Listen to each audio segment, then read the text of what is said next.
Mess of comic books, action figures, and half-finished drawings. By my bed was a little nightlight shaped like a baseball, its soft orange glow, a constant companion.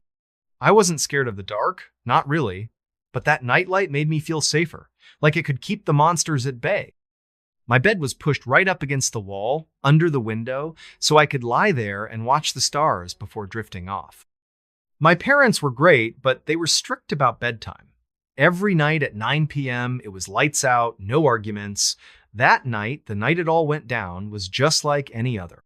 It was a chilly fall evening, the kind where the air bites your nose and the wind rattles the windows like it's trying to get in. I'd finished my homework, brushed my teeth, and climbed into bed, pulling the blankets up to my chin. My mom came in, her footsteps soft on the creaky floor. She tucked me in, smoothing my hair, and gave me a smile. "Sleep tight, kiddo," she said, flipping off the overhead light. The baseball nightlight glowed softly, casting warm shadows across the room.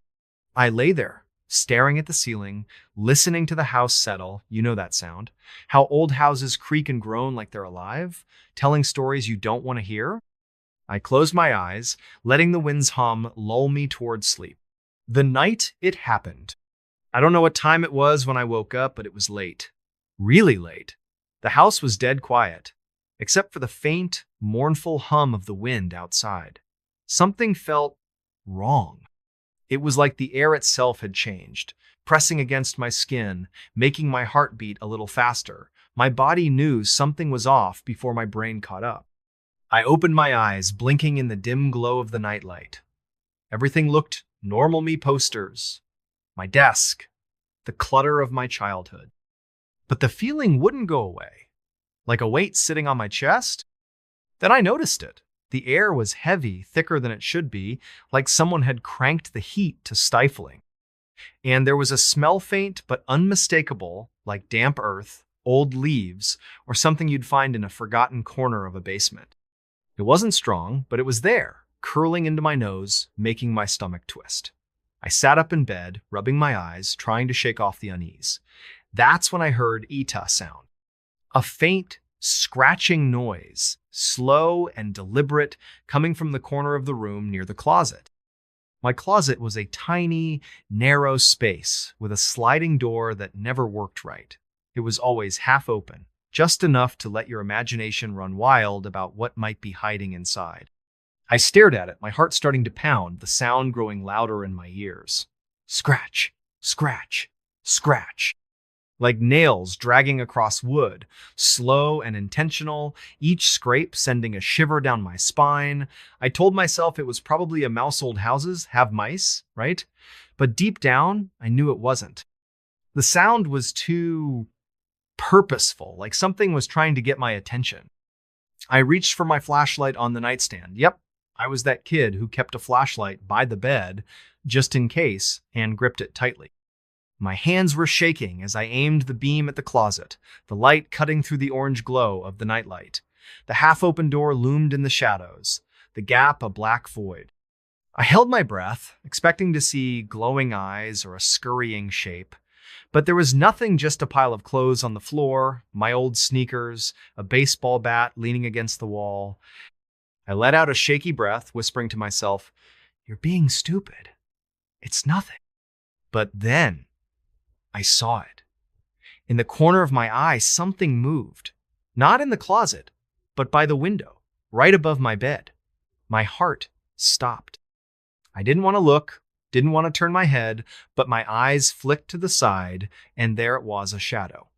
Not a normal shadow, like from a tree outside or my desk lamp. This was different. It was tall, humanoid, but blurry, like it wasn't fully there. Its edges smudged against the moonlight streaming through the window. It stood perfectly still, blocking the stars. A dark silhouette that seemed to suck the light out of the room. I wanted to scream, but my voice was gone, stuck in my throat like a stone. My whole body felt pinned to the bed, my muscles frozen, like the air itself was holding me down. The shadow didn't move, but I could feel it watching me. That's the only way I can describe it, like its gaze was boring into me, heavy and cold, even though I couldn't see a face. The air grew thicker, the damp earth smell stronger, now mixed with something sour like decay. My nightlight flickered, just for a second, and in that flicker, the shadow shifted. It leaned closer, its blurry form stretching toward me, long arms dangling unnaturally low. I don't know where I found the courage, but I finally moved. My hand fumbled with the flashlight, and I flicked it on, aiming the beam right at the thing. For a split second, I saw it clearly not a shadow, but a figure, tall, impossibly thin, with limbs that seemed too long for its body. Its face wasn't a face, just a blank, pale oval, smooth as bone, with two dark, empty holes where eyes should be. No mouth, no nose, but I swear it was smiling, a cruel, knowing smile that made my blood run cold. The figure shimmered like heat rising off pavement, then vanished, like it had been sucked into the air itself. I screamed, a raw, desperate sound that tore through the silence. The nightlight flickered again and went out completely, plunging the room into darkness except for my flashlight, which I waved around like a madman, searching for the thing. But it was gone. The air lightened, the smell faded, but my heart was still hammering, my hands trembling so hard I could barely hold the flashlight. My parents burst into the room, the overhead light snapping on. "What's wrong?" my mom yelled, her face pale, her eyes wide with panic. My dad was right behind her, looking ready to fight off an intruder, his fists clenched. I was shaking, babbling incoherently about the figure by the window, the scratching, the smell. They checked the room, pulling open the closet, shining their own flashlight under the bed, even stepping outside to inspect the yard. Nothing. No footprints, no broken locks, no sign anyone had been there. My dad sat on my bed, his voice gentle but firm. "It was just a nightmare, buddy," he said. "You're okay." But I knew it wasn't a dream. I'd been awake. I'd seen it. The days after, that night changed me. I refused to sleep in my room for weeks, maybe months. I'd drag my blanket to the living room and camp out on the couch, the TV on low to drown out the silence. My parents thought I was just spooked, a kid with an overactive imagination. They didn't push me to go back, but I could tell they were worried. My mom started checking on me more, asking if I was okay, if I wanted to talk. I didn't. How do you explain something like that? How do you describe a thing that doesn't make sense, that shouldn't exist? When I finally went back to my room, I was different. I kept the overhead light on all night, the baseball nightlight abandoned in a drawer. Every creak of the house, every rustle of leaves outside, made me jump. I'd lie awake, clutching my flashlight, staring at the window, waiting for that shadow to come back. It never did, not like that first night, but the fear stayed. I started noticing small things. The closet door would be open just a crack, even though I'd slammed it shut. The damp earth smell would linger in my room some mornings, faint but there. Once, I found my superhero posters slightly askew, like someone had brushed past them. I told myself it was the wind, the house, anything but that. School wasn't much better. I was distracted, zoning out in class, jumping at sudden noises. My friends noticed, teasing me about being scared of my own shadow. I laughed it off, but it hurt, because they didn't know. They hadn't seen what I'd seen. My parents tried to help. My dad took me fishing, my mom baked my favorite cookies, but nothing could shake the feeling that something was still there, lurking just out of sight. The history uncovered. We moved out of that house a year later, and I was so relieved I could have cried. We settled in a new place, a modern apartment in a nearby town, all clean lines and bright lights. I felt safer there, but I never forgot that house. Years later, when I was in high school, I got curious. I started digging into the history of that old place, looking for answers. What I found made my stomach drop. Our house was built in the 1920s on land that used to be part of an old cemetery. Yeah, you heard that right. Back in the early 1900s, the town decided to expand, and they moved the cemetery to make room for houses. They relocated the headstones, but, well, you know how that goes.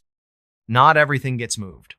There were stories whispers, really about people who lived in those houses, seeing things. Shadows in windows, voices at night, figures that vanished when you looked too long. One old article mentioned a family in the 1950s who fled our house after their daughter swore she saw a tall man with no face in her room. Reading that, I felt sick. It was too close to what I'd seen. I tried talking to my parents about it, but they brushed it off. Old houses, old stories, my dad said. My mom was quieter, though. Like, she believed me a little, but didn't want to admit it. I never pushed it. Some things are better left alone. The lasting impact. To this day, I can't explain what I saw. Was it a ghost? A spirit tied to that old cemetery? Something else? Something older? All I know is it was real, and it was in my room. I'm grown now, with a place of my own, but that night still haunts me. Sometimes, when I'm lying in bed, I feel that heavy air again, that faint smell of damp earth. I'll wake up at 2 a.m., my heart racing, certain I heard a scratch, scratch, scratch from the corner of the room. I keep a flashlight by my bed, even now, and I never sleep with the lights off, not completely. I've read about sleep paralysis, hallucinations, all the rational explanations, but they don't fit. I was awake, sitting up, moving. I saw that figure, felt its gaze, smelled that decay. It wasn't a dream. It was there. And some part of it might still be out there, in that house, waiting for the next kid to move in, the next person to turn off the light. And that's my story, folks. The night I saw something in my room that I'll never forget, a moment that changed how I see the world. If you've ever had an experience like that, something you can't explain, something that still makes your heart race, drop it in the comments. I'd love to hear it. And maybe, just maybe, keep a flashlight handy tonight. Because you never know what's standing in the shadows, watching, waiting for the dark. Do you know how to get to Bell's Canyon? Hey everybody, if you love stories that are strange, dark, and mysterious, you're in for a treat. This one's a fan favorite, and for good reason. It's creepy, it's intense, and it'll make you think twice about hiking alone. Today, we're diving into the legend of Bell's Canyon, a tale about a guy named Matt who went into the wilderness of Washington State and ran into something he can't explain. So, grab a cozy blanket, maybe dim the lights, and let's get started. The setup: meet Matt. He's 25, a hotshot banker from New York City. His life is all about big deals, late nights, and nonstop stress. Wall Street was killing him, so whenever he got the chance, Matt would ditch the city for the great outdoors. This guy wasn't just some weekend camper, okay? He knew his stuff how to read a map, build a fire, survive in the wild. He was the real deal. In the summer of 2016, Matt decided to head to the forests near Mount Rainier in Washington State. Now, picture this: massive pine trees, misty valleys, and that huge snow-covered volcano in the distance. It's breathtaking, but it's also remote. Like, middle of nowhere remote? You're more likely to see a bear than another person out there?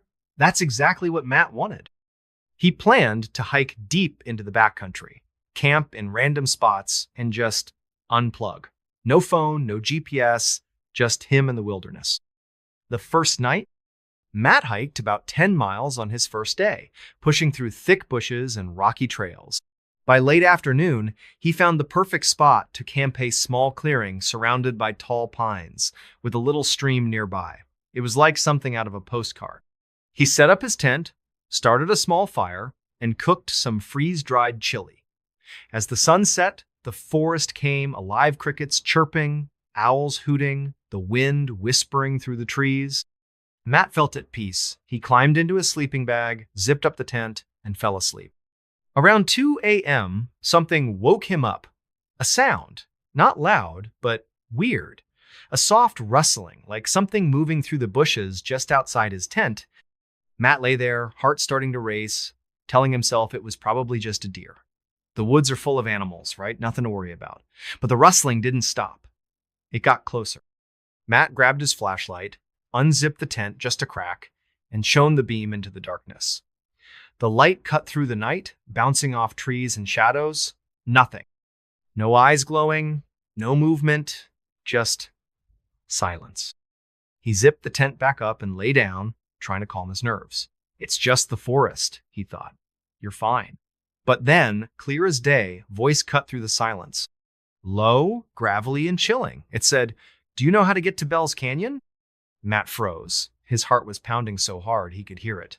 A voice? Out here? He was miles from any trail, deep in the wilderness. Nobody should be out there. Was he dreaming? He pinched himself, definitely awake. Then the voice came again, slower, almost mocking. "Do you know how to get to Bell's Canyon?" Matt's mind was racing. Was this a lost hiker? A prank? But Bell's Canyon? He'd never heard of it. And why would someone be wandering around in the pitch-black forest, asking for directions? His gut told him something was wrong. Really wrong. He decided to respond, just to see what would happen. No, he called out, his voice shaky. "I don't know where that is, sorry." Silence. No footsteps, no rustling, nothing. Matt sat there, clutching his flashlight, waiting. Minutes passed 5, 10, maybe more. The forest was quiet again, but it wasn't the same. It felt heavy, like something was watching him. Matt didn't sleep a wink that night. He just sat there, eyes wide open, until the sun came up. The second day, when morning finally came, Matt was exhausted but relieved. He crawled out of his tent, expecting to find footprints or some sign of his late-night visitor. But there was nothing. No tracks, no broken branches, no evidence anyone had been there. He started to wonder if he'd imagined it. Maybe the stress of his job was messing with his head.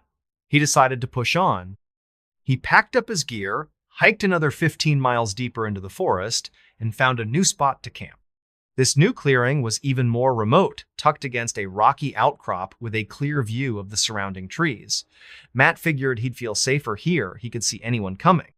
He set up his tent, built a fire, and tried to relax. But as the sun went down, that uneasy feeling came back. The forest didn't feel right anymore. It was too quiet, too still. Matt sat by the fire, staring into the flames, trying to shake off the weirdness. Then he heard it again, that same rustling sound coming from the trees behind him. His stomach dropped. He grabbed his flashlight and spun around, shining it into the darkness. Nothing. Just shadows and branches swaying in the wind. He told himself he was being paranoid. But deep down, he knew something was off. And then there it was, the voice. "Do you know how to get to Bell's Canyon?" Matt's blood ran cold. This wasn't a coincidence. Whoever or whatever this was, it had followed him. 15 miles through dense forest, in a random direction, and it found him. His mind raced. Was this a serial killer? A prank gone too far? Something not human? He gripped his flashlight tighter and shouted, "Who's there? Show yourself." No answer. Just more rustling. Closer now. Matt grabbed a burning stick from the fire, holding it like a weapon. "I said, show yourself!" he yelled. The rustling stopped. For a moment, he thought he'd scared them off. But then the voice came again, low and deliberate, just beyond the firelight. "Aim that light away." Matt's heart nearly stopped. Why didn't they want to be seen? What were they hiding? His hands were shaking, but he lowered the flashlight, not wanting to make things worse. "Okay," he said, his voice barely steady. "I don't know where Bell's Canyon is. Just leave me alone." The voice didn't respond. But the rustling started again, circling his camp. Left, then right, then behind him. Matt's eyes darted around, trying to track the sound, but the darkness was too thick. For the next 20 minutes, the voice kept talking random, creepy questions like, "Got any food?" Or, "Ever been to Utah?" It was bizarre, like whoever it was didn't even care about the answers. Matt sat there, frozen, waiting for it to stop. Eventually, the voice faded and the forest went quiet again. But Matt knew he wasn't alone. The escape. The next morning, Matt made a decision. He wasn't sticking around to find out what this thing wanted. He packed up his camp at first light and started hiking back toward civilization. Every rustle, every snap of a twig made him jump. He kept looking over his shoulder, expecting to see someone or something following him. But there was nothing, just trees and shadows. After hours of hiking, Matt finally reached a ranger station.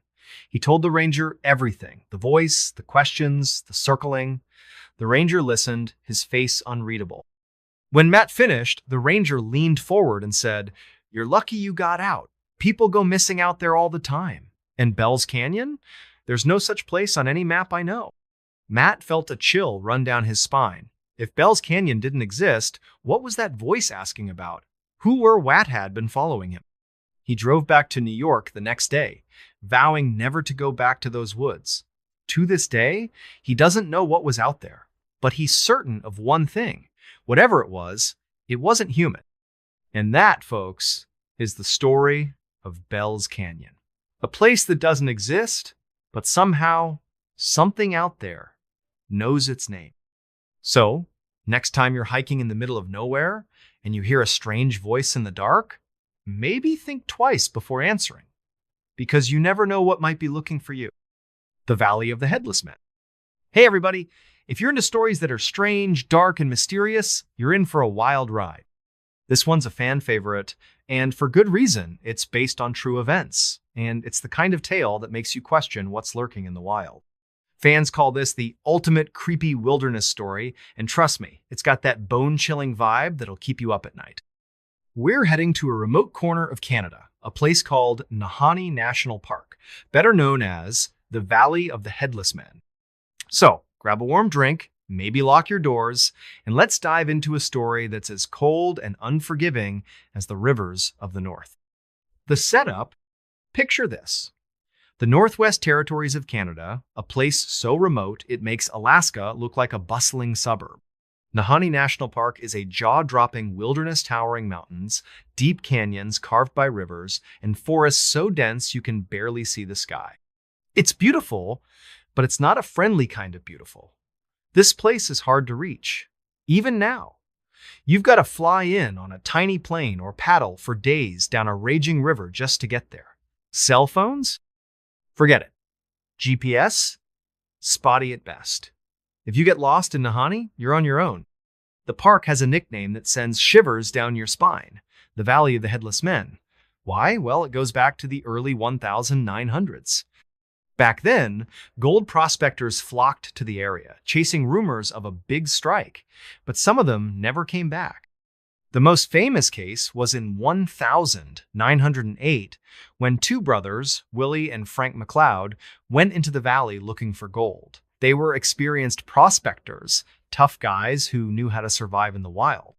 But months later, their bodies were found by a riverbank without their heads. No one could explain it. No animal tracks, no signs of a fight, just their headless corpses. And they weren't the only ones. Over the decades, more people vanished in Nahanni hunters, trappers, even tourists. Some were found, also headless. Others, gone without a trace. Locals started whispering about a curse. Some said it was a bear or a mountain lion. Others blamed outlaws hiding in the wilderness. But the creepiest stories came from the indigenous Dane people, who said the valley was home to something ancient, something not human. They called it a spirit, a shadow that hunted in the canyons. Whatever it was, Nahanni had a reputation, and it wasn't a good one. Fast forward to 2005. This is where our story really begins. Meet Sarah, a 32-year-old adventure guide from Vancouver. Sarah was no stranger to the outdoors. She'd led groups through the Rockies, kayaked whitewater rivers, and even summited peaks in Peru. She was tough, smart, and loved a challenge. When a client offered her a big paycheck to guide a small group into Nahanni for a week-long camping trip, she jumped at the chance. Sure, she'd heard the stories about the Valley of the Headless Men, but she wasn't superstitious. To her, it was just a wild, beautiful place that needed exploring. Her group was small. 3 guys, Mark, a thrill-seeking tech bro from Seattle, Tom, a quiet photographer with a love for remote landscapes, and Greg, a grizzled ex-military guy who wanted to test himself against the wilderness. They were all experienced campers, so Sarah felt confident. The plan was simple. Fly into the park, hike to a remote spot near the Nahanni River, set up camp, and spend a few days exploring. Easy, right? Well, not quite. The journey in. The group flew into a tiny airstrip near the park, then started their hike. The trail was rough rocky paths, thick underbrush, and steep climbs. The air was crisp, the kind that stings your lungs, and the scenery was unreal waterfalls crashing down cliffs, rivers glinting like silver in the sunlight. But as they went deeper, Sarah noticed something. The forest was quiet. Too quiet. No birds chirping, no squirrels scurrying, just silence. It gave her the creeps, but she didn't say anything. No need to spook the group. After 2 days of hiking, they reached their campsite, a small clearing by the Nahanni River. The river was fast and loud, its icy water churning over rocks. The group set up their tents, built a fire, and settled in. That first night, everything was fine. They cooked dinner, swapped stories, and laughed under the stars. Sarah started to relax. Maybe the stories about the valley were just that stories. But then, around midnight, Sarah woke up to a sound. A low, rhythmic thumping like something heavy moving through the forest. She sat up in her tent, heart pounding. The thumping stopped, then started again, closer now. She unzipped her tent and peeked out, shining her flashlight into the darkness. The beam caught nothing but trees and shadows. Mark, who was on watch by the fire, looked over. "You hear that?" he whispered. Sarah nodded, her stomach twisting. "Probably just an animal," she said, trying to sound calm. But deep down, she wasn't so sure. Greg grabbed his hunting knife, and Tom clutched his camera like it was a weapon. They sat by the fire, listening as the thumping faded into the distance. Eventually, the forest went quiet again, and they all went back to their tents. But Sarah couldn't sleep. Something felt wrong. The next day, the group explored the area, hiking along the river and snapping photos of the canyons. Sarah tried to keep things light, but the mood was off. Tom kept glancing over his shoulder, like he expected something to jump out. Greg was quieter than usual, his hand never far from his knife. Even Mark, the cocky tech guy, seemed jumpy. Sarah chalked it up to the isolation. The valley had a way of getting under your skin. That night, they set up camp again, this time closer to a rocky cliff for extra protection. Sarah made sure the fire was big and bright, hoping it would keep whatever was out there at bay. But around 2 a.m., she woke up again. This time, it wasn't a thump. It was a voice, low, guttural, and barely audible over the roar of the river. It said, "Leave now." Sarah's blood ran cold. She grabbed her flashlight and stepped outside, scanning the trees. The voice came again, clearer this time. "Leave, now." It wasn't coming from one spot, it was all around them, like the forest itself was speaking. Mark stumbled out of his tent, his face pale. "You heard that, right?" he stammered. Tom and Greg were already up, weapons in hand. Sarah tried to stay calm, but her heart was racing. "It's probably just the wind," she said, but even she didn't believe it. Then Tom gasped and pointed toward the river. In the faint glow of the fire, they saw Ida's shadow. Not a bear, not a person, but something tall and thin, standing just beyond the water's edge. Its outline was blurry, like it was made of smoke, and it seemed to sway like it wasn't fully solid. Sarah shone her flashlight at it, but the beam didn't touch it. The shadow just stood there, watching them. Greg shouted, "Who's there?" But the shadow didn't move. Then, slowly, it raised one arm, pointing at them. The voice came again, louder, almost a growl. "Leave or join them." Sarah's mind flashed to the stories of the headless prospectors. Was this what they'd seen before they died? The escape.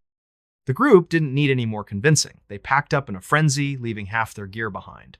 Sarah led the way, navigating by flashlight as they stumbled through the dark. The thumping started again, following them, sometimes close, sometimes far. Every now and then, they'd hear that voice, "Leave now," echoing through the trees. Sarah kept the group moving, her legs burning, her breath ragged. She didn't know what was out there, but she wasn't sticking around to find out. After what felt like hours, they reached a ranger outpost near the park's edge. They banged on the door until a sleepy ranger let them in. Sarah spilled the whole story, the thumping, the voice, the shadow. The ranger listened, his face grim. When she finished, he leaned back and said, "You're lucky. People go into that valley and don't come out. And those who do, they're never the same." He told them about the history, the McLeod brothers, the headless bodies, the disappearances. He didn't know what was out there, but he'd heard similar stories from other hikers. Some said it was a spirit, others a serial killer who'd never been caught. The Den people, he added, believed the valley was cursed, guarded by something that didn't want visitors. Sarah and her group flew back to Vancouver the next day. They never talked about it again, but Sarah couldn't shake the feeling that something had followed her out of the valley. Sometimes, at night, she'd hear a faint thump outside her window or catch a glimpse of a shadow in the corner of her eye. She stopped guiding trips after that. The wilderness didn't feel safe anymore. And that's the story of the Valley of the Headless Men, folks. A place where people vanish, where bodies turn up without heads, and where something, maybe a spirit, maybe something worse guards the canyons. If you ever find yourself in Nahanni, listen closely. If you hear a thump in the night or a voice telling you to leave, don't wait around. Run. The Red Lamp. Hey everybody, if you're into stories that are strange, dark, and mysterious, this one's going to crawl under your skin and stay there. It's the kind of tale that fans call too disturbing to sleep after, and trust me, they're not exaggerating. This is the story of the Red Lampa, seemingly ordinary object that turned one family's life into a waking nightmare. It's creepy, it's unsettling, and it'll make you think twice about what you bring into your home. So, grab a blanket, maybe double check your light switches, and let's dive into a story that's as dark as it gets. The setup: this story takes us back to 2012 in a quiet suburb of Portland, Oregon. Picture a cozy, tree-lined neighborhood split-level houses, kids riding bikes, the kind of place where everybody knows everybody. That's where the Thompson family lived. David, a 40-year-old accountant, his wife Lisa, a part-time nurse, and their 8-year-old daughter Emily. They were your average American family, living in a modest 3-bedroom house with a big backyard and a picket fence. Nothing about their life screamed horror story until the lamp came along. David was a bit of a thrift store junkie. He loved poking around secondhand shops, hunting for quirky furniture or vintage knickknacks to spruce up their home. One Saturday, he stopped by a small antique store on the edge of town. It was one of those cluttered, dusty places that smelled like old books and mothballs. While browsing, he spotted it. A table lamp about 2 feet tall with a heavy brass base and a deep red glass shade. The shade was cracked in one spot, but the lamp had a certain charming old-world, almost gothic vibe. The price tag said $15, a steal for something so unique. David didn't think twice. He bought it, loaded it into his car, and brought it home. Lisa wasn't thrilled at first. "Another one of your weird finds?" she teased, eyeing the lamp as David set it up in their living room. But Emily loved it. She said the red shade made the room look magical, like something out of a fairy tale. David plugged it in, and when he flipped the switch, the lamp cast a warm, crimson glow across the room.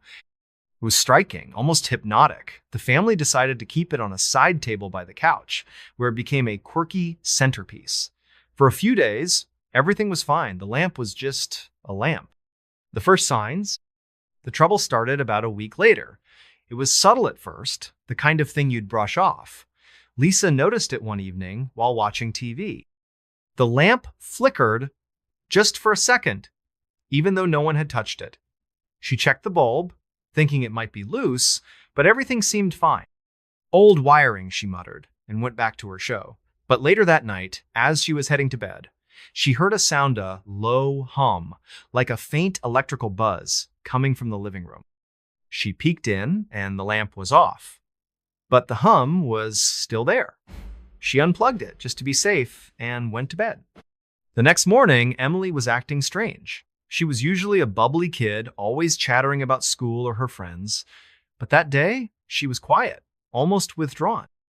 When Lisa asked what was wrong, Emily said, "The lamp was talking last night." Lisa laughed it off, thinking it was just a kid's imagination. "Lamps don't talk, sweetie," she said. But Emily insisted. "It wasn't words," she whispered. "It was whispers. Like it was trying to tell me something." Lisa felt a chill, but chalked it up to Emily having a bad dream. Kids, right? That night, David woke up around 3 a.m. to a strange noise. A soft, rhythmic tapping like someone knocking lightly on glass. He lay there, listening, his heart starting to race. The sound was coming from downstairs. He grabbed his phone, using its light to guide him, and crept down to the living room. The tapping stopped as he entered, but the air felt heavy, thick, like walking through fog. The red lamp was unplugged, just as Lisa had left it, but its shade seemed to glow faintly, even without power. David blinked, thinking his eyes were playing tricks. He checked the plug, the bulb, everything, nothing was on. Shaking his head, he went back to bed, telling himself he was just tired. Things get worse. Over the next few days, the weirdness ramped up. The lamp started turning on by itself, casting that eerie red glow across the living room at odd hours. David swore he'd unplugged it, but every morning, there it was, plugged in and glowing. Lisa started having nightmares, vivid, awful dreams about a figure standing in their backyard, its face hidden in shadow, holding a red light. She'd wake up sweating, the smell of smoke lingering in her nose, even though nothing was burning. Emily's behavior got stranger too. She'd sit for hours, staring at the lamp, her eyes glazed over. When David asked what she was doing, she'd say, "It's telling me a story." He tried to laugh it off, but her words sent a shiver down his spine. One night, he caught her sleepwalking, standing right in front of the lamp, whispering to it. Not words, just sounds. Low, guttural noises that didn't sound like his daughter. He shook her awake, and she started crying, saying, "It won't let me go." That was the first time David felt real fear. Then came the physical signs. The family started finding scratches on the furniture, deep, jagged marks that looked like they'd been clawed by something sharp. The living room walls had faint burn marks, like someone had held a flame too close, but no one had lit a fire. The worst was the smell of sickly, rotting stench that seemed to come from the lamp itself. David took it apart, thinking maybe something was stuck inside, but the lamp was clean. Too clean, almost, like it had never been used before he bought it. Lisa did some digging online, trying to find out where the lamp came from. The antique store's website was bare bones, but she called the owner, an older woman named Ruth. When Lisa described the lamp, Ruth went quiet for a long time. Finally, she said, "You need to get rid of that thing, now." Ruth explained that the lamp had been in her shop for years, passed from one owner to another. Nobody kept it long. People said it brought bad luck, accidents, illnesses, even deaths. One man claimed it spoke to him, telling him to do things, horrible things. Ruth had tried to destroy it once, but the next day, it was back in her shop, unbroken. She'd sold it to David just to be rid of it. The breaking point, by now, the Thompsons were terrified. David wanted to throw the lamp out, but Lisa was scared that would make things worse. They decided to lock it in the garage, wrapped in a blanket, until they could figure out what to do. But that night, the house went crazy. Doors slammed shut on their own. The power flickered on and off. And Emily, she started screaming from her room. David and Lisa ran upstairs to find her standing on her bed, eyes wide, pointing at the ceiling. "It's here!" she screamed. "It's in the walls!" David looked up, and his heart stopped. The ceiling was moving. Not shaking, but rippling like water. And in the center, a faint red glow pulsed, like the lamp was shining through from the garage below. The air was thick with that rotting smell, and the temperature dropped so fast their breath fogged. Lisa grabbed Emily and ran downstairs, while David stood frozen, watching as the glow grew brighter. Then he heard Ida's voice, low and raspy, coming from everywhere and nowhere. It said, "You can't hide it." David bolted after his family. They huddled in the kitchen, Emily sobbing, Lisa praying under her breath. The voice kept talking, muttering words they couldn't understand, mixed with laughter that sounded wrong, not human. David made a snap decision. He ran to the garage, grabbed the lamp, and threw it into the backyard. It hit the ground with a crash, the red shade shattering. The voice stopped. The air felt normal again. For a moment, they thought it was over. But the next morning, the lamp was back. Not in the backyard, but on the living room table, fully intact. No cracks, no damage. And it was on, casting that red glow across the room. Emily refused to go near it. Lisa was shaking, saying they had to leave the house. David didn't argue. They packed a bag, grabbed Emily, and drove to a hotel. That night, Lisa called a local priest who agreed to come bless the house. But when they returned the next day, the lamp was gone. Not broken, not thrown out, just gone. The aftermath. The Thompsons never went back to that house. They sold it at a loss and moved to a new city, hoping to leave the nightmare behind. But the experience changed them. Emily stopped talking about the lamp, but she'd wake up screaming some nights, saying she saw a red light in her dreams. Lisa became obsessed with researching cursed objects, trying to understand what they'd encountered. David?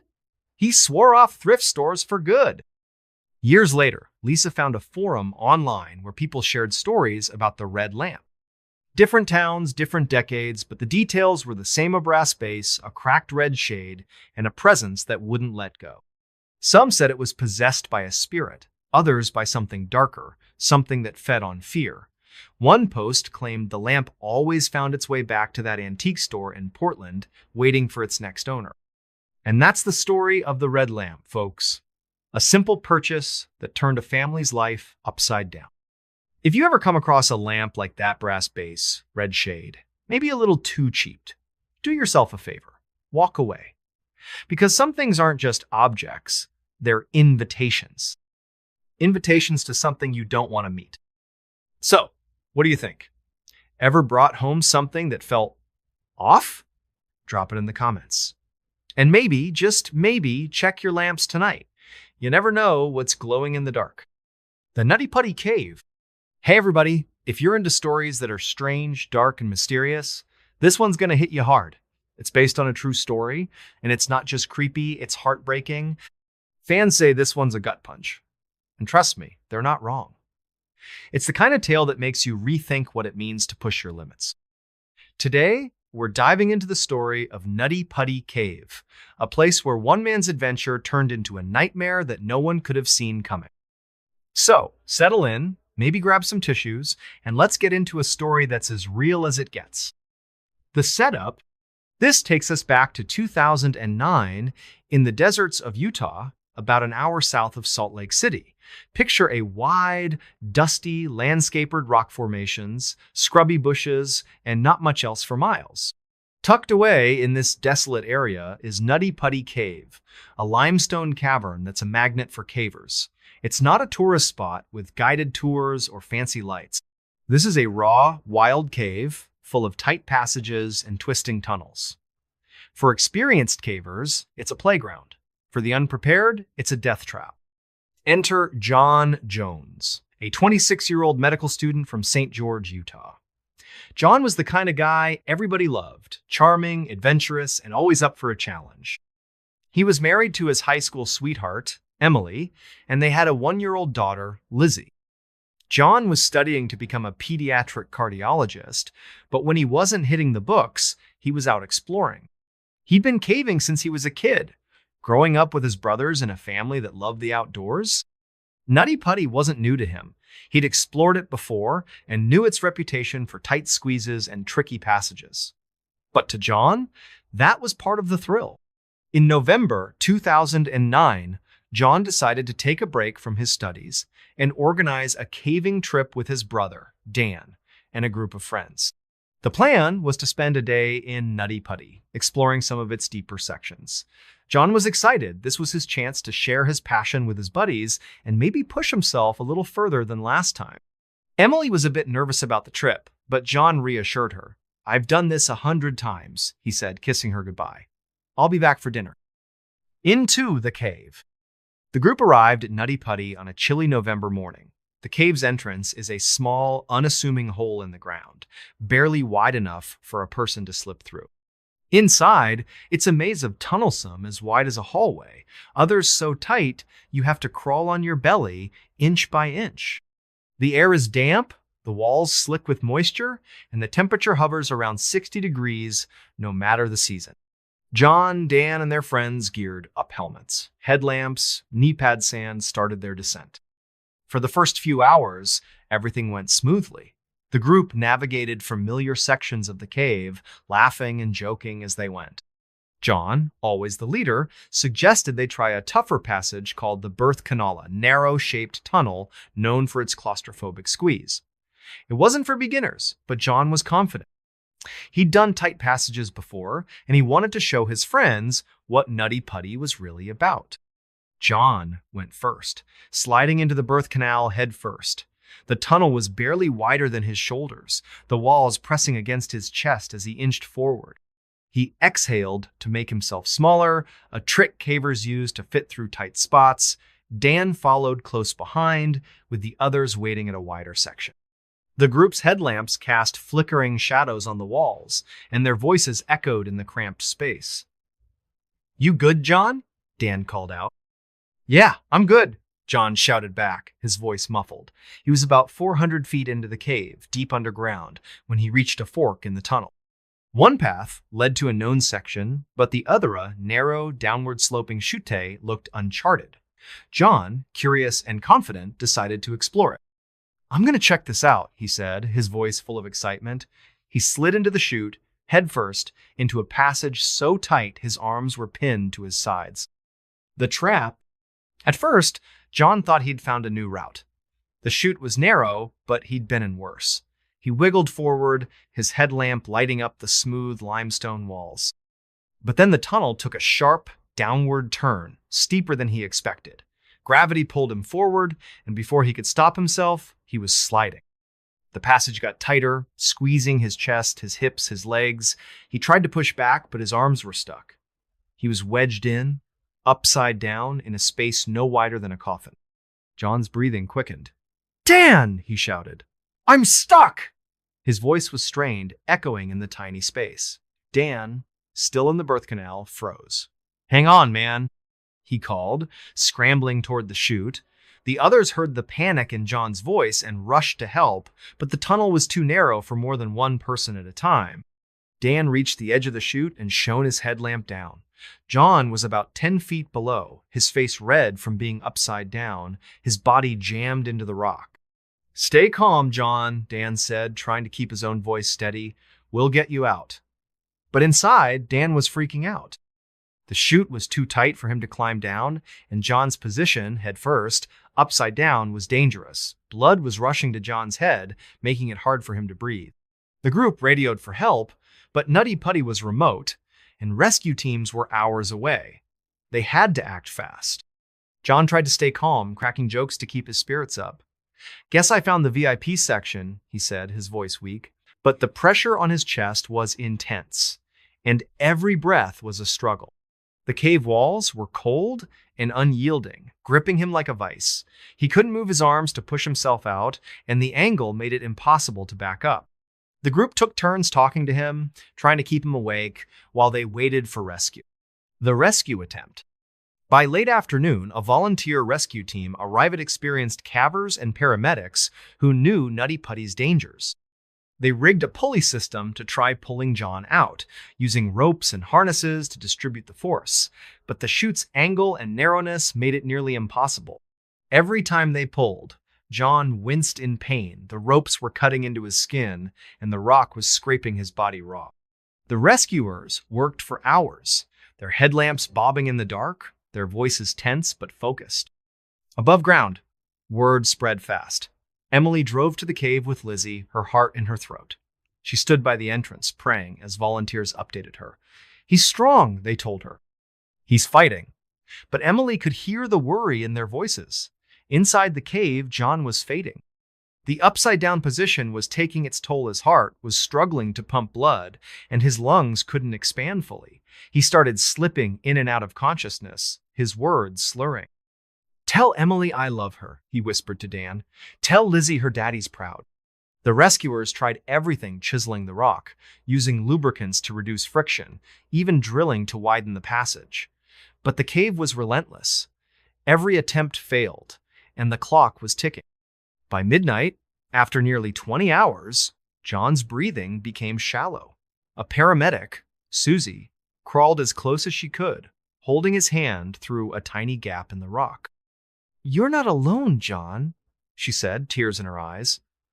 John squeezed her hand weakly, then went still. The aftermath? John didn't make it out. After 27 hours trapped in the cave, his body gave out. The rescue team was devastated. They'd done everything possible, but Nutty Putty had won. Emily was inconsolable, clutching Lizzie as the news sank in. The cave was sealed shortly after, declared too dangerous for future exploration. John's body remains there, a permanent part of the limestone tomb that claimed him. The story of Nutty Putty Cave spread across the world, a tragic reminder of nature's power and the risks of adventure. Emily later shared John's love for caving with her daughter, teaching her to respect the wild but never fear it. The caving community mourned John, a man who lived for exploration and died chasing his passion.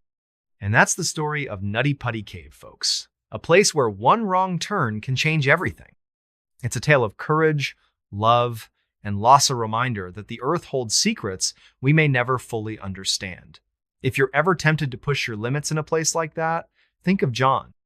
And maybe, just maybe, stay above ground. So, what do you think? Ever been in a situation where you felt trapped, literally or figuratively? Drop it in the comments. And next time you're near a cave, listen closely. The earth has a way of telling its own stories. This man terrified the FBI. Hey everybody, if you're into stories that are strange, dark, and mysterious, you're in for a wild one. This tale is a fan favorite, and for good reason. It's packed with twists, tension, and a villain so cunning he made the FBI sweat.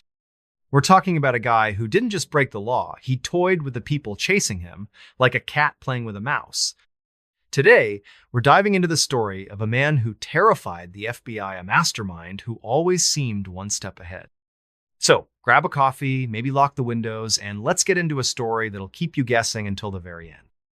The setup: this story takes us back to the late 1990s in the heart of Chicago, Illinois. Picture a bustling city, skyscrapers gleaming, Lake Michigan sparkling, and streets alive with people. But beneath the surface, Chicago had a dark side. Crime was rampant in certain neighborhoods, and the FBI's Chicago field office was working overtime to keep up. They dealt with mob bosses, drug rings, you name it. But in 1998, they met their match, a man they called the Ghost. His real name was Victor Kane, a 34-year-old nobody, or so it seemed. Victor wasn't your typical criminal. He didn't have a rap sheet a mile long or a flashy persona. He was average-looking, medium height, brown hair, the kind of guy you'd pass in a grocery store and never notice. He grew up in a quiet Chicago suburb, worked odd jobs as a mechanic, and kept to himself. But Victor had a secret. He was a genius. Not the good at math kind of genius, but the kind who could plan a crime so perfectly it was like a work of art. The FBI first heard of Victor in early 1998 when a string of high-profile bank heists hit Chicago. These weren't smash-and-grab jobs. They were surgical vaults emptied, security systems disabled, no trace left behind, millions of dollars vanished, and the only clue was a single playing card left at each scene, the ace of spades. The media ate it up, calling the thief the ace. The FBI, though, wasn't amused. They knew they were dealing with someone dangerous, someone who didn't just want money, he wanted to prove he was smarter than them. The first move: the FBI put together a task force led by Agent Laura Bennett, a 15-year veteran known for cracking tough cases. Laura was sharp, relentless, and didn't scare easily. But Victor? He got under her skin.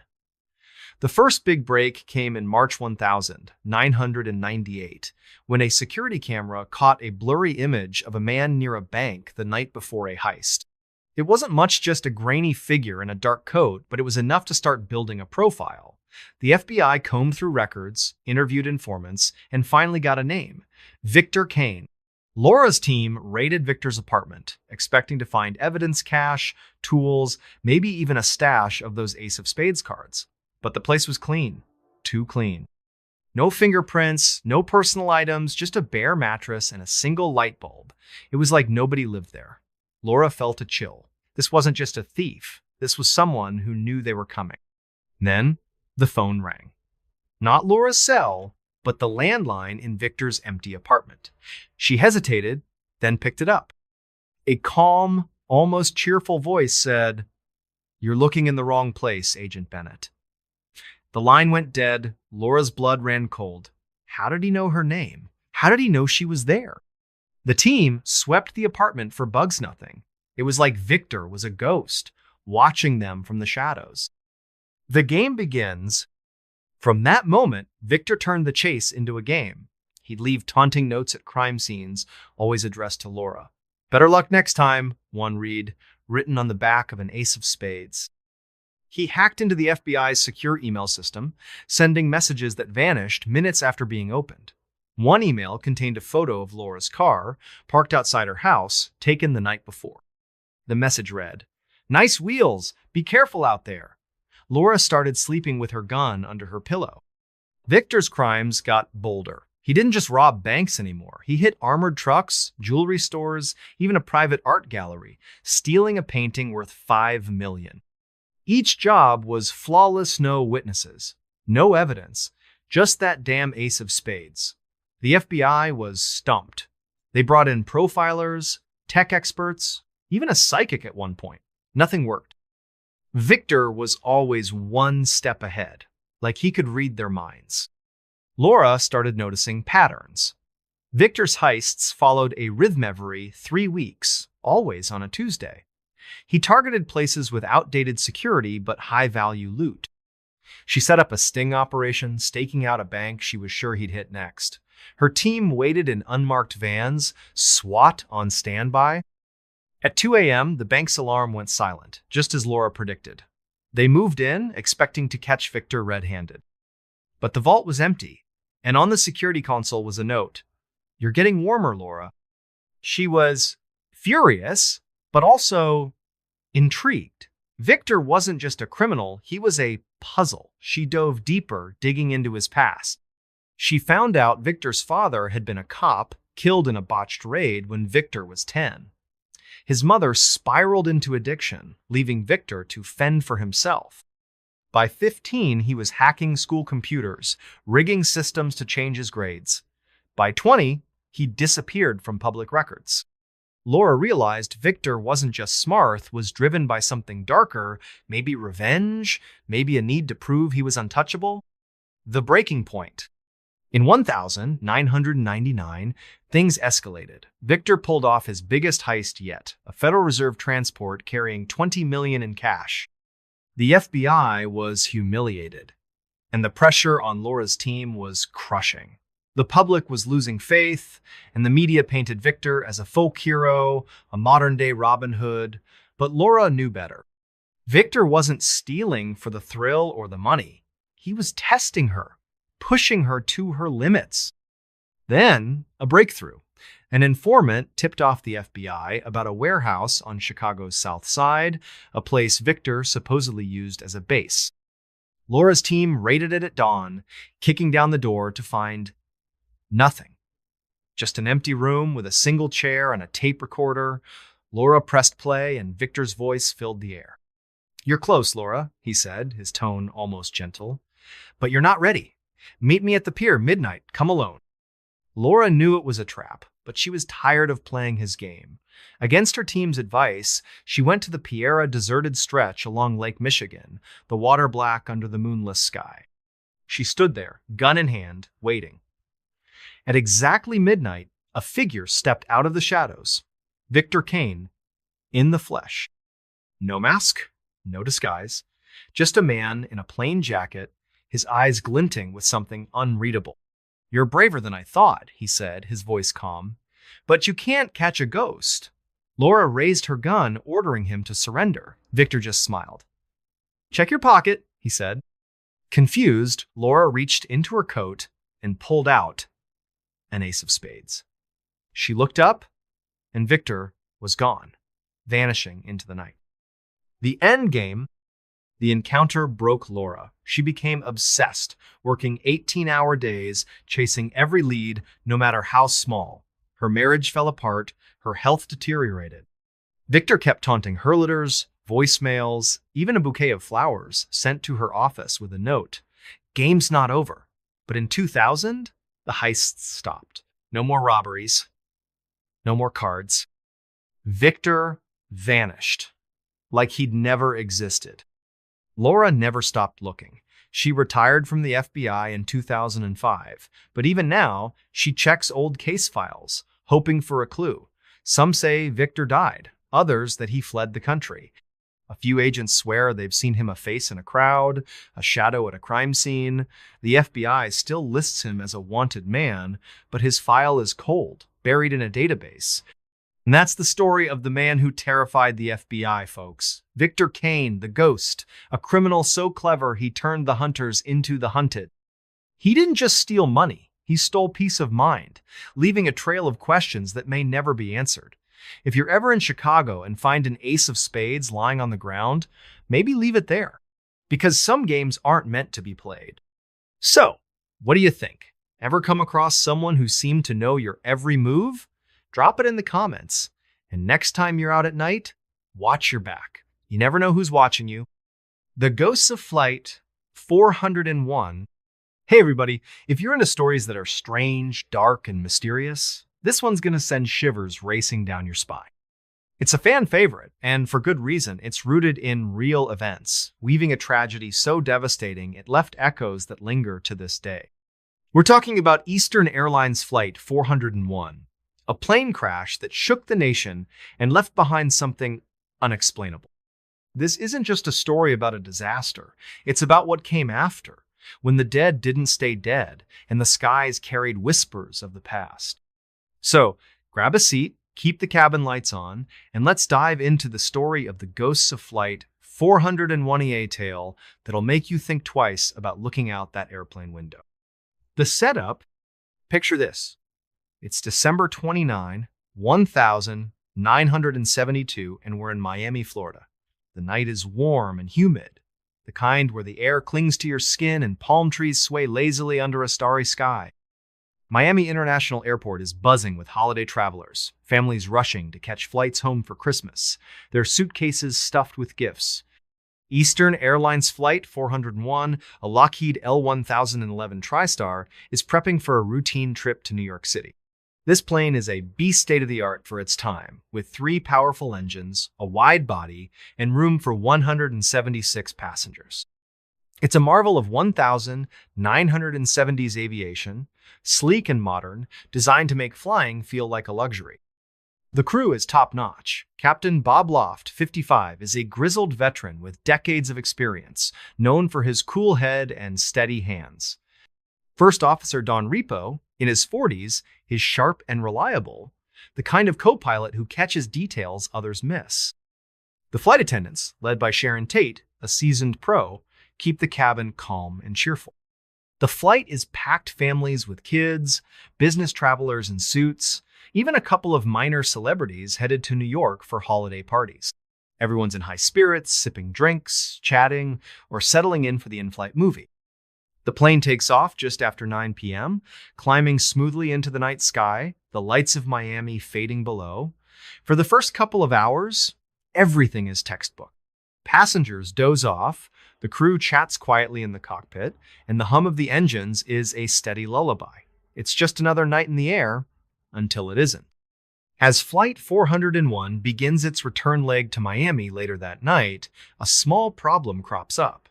The pilots notice a warning light on the control panel. The nose landing gear isn't locking into place. It's not a crisis landing gear, issues happen, and there's a backup system, but it needs checking.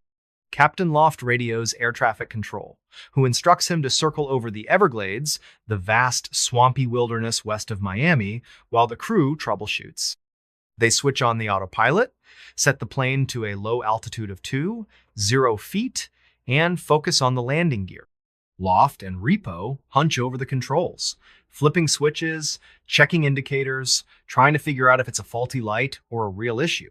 They're so focused, they don't notice the plane slowly drifting downward, inching closer to the ground with every passing second. The crash. At 11:42 p.m., Flight 401 slams into the Everglades at 225 miles per hour. The impact is catastrophic, a deafening roar that shakes the night. The plane breaks apart on contact, its fuselage splintering, wings shearing off, and wreckage scattering across the swamp like a broken toy. Jet fuel ignites, sending flames licking into the sky, illuminating the dark, murky water. The Everglades is a brutal, unforgiving place muddy, teeming with alligators and choked with sawgrass that cuts like razors. Of the 176 people on board, 101 don't survive. Bodies, debris, and twisted metal litter, the swamp, a grim tableau under the moonlight. The crash is one of the worst in U.S. history at the time, a tragedy that sends shockwaves through the aviation world and beyond. Rescue teams work through the night, wading through waist-deep water, battling mosquitoes and the stench of fuel. They pull survivors from the wreckage of some miraculously unhurt, others clinging to life with broken bones and burns. The scene is chaos, shouts, helicopter rotors, the cries of the injured cutting through the eerie silence of the swamp. Captain Loft and First Officer Repo are among the dead, along with most of the flight attendants, including Sharon. The survivors, many in shock, are haunted by what they've endured, their faces etched with the terror of those final moments. The investigation later reveals a heartbreaking mistake. The crew was so fixated on the landing gear, like a simple bulb, that may have been loose that they didn't notice the autopilot had disengaged. The plane drifted lower and lower, unnoticed, until it plowed into the swamp. It's a human error, born of focus and distraction, but it costs 101 lives. Eastern Airlines is devastated. The public mourns, and the survivors carry scars, both visible and invisible. But the story of Flight 401 doesn't end with the crash. Oh no. This is where things take a turn into the strange. The kind of strange that makes your skin prickle and your heart skip a beat. The hauntings begin. Fast forward to 1973, just months after the crash. Eastern Airlines is still reeling, but they're trying to move forward. To cut costs, they salvage parts from the wreckage of Flight 401 standard practice in the industry. Seats, galleys, cockpit instruments, even pieces of the electrical system are refurbished and installed on other planes, mostly L-1011s in Eastern's fleet. The airline doesn't think twice about it, it's just business. But the crews flying those planes, they start noticing things. Weird things, things that defy explanation. It starts small, almost dismissible. On one L-1011, Flight 903, flight attendants report seeing a man in a pilot's uniform sitting in the first-class cabin. He's there one moment, staring straight ahead, then gone when they look again. Passengers complain about cold spots in certain seats, even when the cabin is warm and stuffy. One flight attendant, Maria, is prepping coffee in the galley when she catches a reflection in the oven door man's face, weathered and serious, with deep-set eyes. She swears it's Captain Bob Loft, whose photo she saw in a company memorial. She blinks, and the reflection vanishes. Maria tells her supervisor, a no-nonsense guy named Carl, who laughs it off. "You're working too hard, Maria," he says. "Get some rest." But Maria knows what she saw, and her hands shake for the rest of the flight. Things escalate from there. On a flight from New York to Miami, a co-pilot named Jeff is doing a pre-flight check in the cockpit. He hears a knock on the door sharp, deliberate. Thinking it's a crew member, he opens it, but the galley outside is empty. He shrugs, figuring it's the plane settling, and turns back. That's when he sees him, a man in an Eastern Airlines uniform sitting in the co-pilot's seat, staring at the instrument panel. Jeff freezes, his breath catching. The man turns, and Jeff swears it's Don Repo, the first officer from Flight 401. "Check the gear," Repo says, his voice calm but heavy, like he's carrying a weight. Before Jeff can speak, Repo vanishes, like he was never there. Jeff's heart is pounding, but he checks the landing gear system. Sure enough, there's a fault, a loose wire that could have caused a serious problem on takeoff. He fixes it, his hands trembling, and keeps the story to himself, too shaken to tell anyone. Word spreads like wildfire among Eastern's crews. Pilots, flight attendants, even ground staff start sharing stories, whispered in break rooms and hangars. A flight attendant named Lisa sees a figure in a pilot's uniform helping a passenger with her luggage in the overhead bin. She starts to thank him, thinking he's part of the crew, but he turns, gives her a sad smile, and fades away. A mechanic working late in a hangar hears a voice behind him say, "Don't let it happen again." He spins around, expecting a colleague, but the hangar is empty. The only sound, the hum of fluorescent lights. The creepiest reports come from passengers. A woman on a flight to Atlanta sees a man in a captain's uniform standing in the aisle, his hat pulled low. She asks if he's the pilot, and he nods, his eyes distant, before vanishing into thin air. When she describes him to the crew gray hair, weathered face, they exchange looks. It sounds exactly like Bob Loft. The haunting spread. By late 1973, the stories are piling up, and they're eerily consistent. Almost every sighting involves Loft or repo, and they're always on L1011s with parts salvaged from Flight 401. One pilot, Captain Dan, swears he saw Repo in the cockpit during a red-eye flight, adjusting the controls like he was still flying the plane. He looked at me, Dan later told a friend, like he was trying to warn me. The figure vanished when the plane touched down, but Dan checked the logs and found a glitch in the navigation system that could have caused a mid-air issue. He never flew that plane again. Flight attendants start avoiding certain seats rows, 12 and 15, where the cold spots are strongest. Passengers in those seats report feeling watched, their skin prickling for no reason. One man, a businessman named Richard, feels a hand on his shoulder during turbulence, steadying him. He turns to thank whoever it was, but no one's there. The seat next to him, one of the salvaged ones, is ice cold to the touch. Ground crews aren't immune either. A technician named Paul, working on an L1011's electrical system, hears footsteps behind him in the cargo hold. He calls out, thinking it's another worker, but the hold is empty. When he finishes the repair, he finds a wrench he'd misplaced lying neatly on the floor, like someone placed it there. The creepiest incident happens on a flight from Miami to Los Angeles.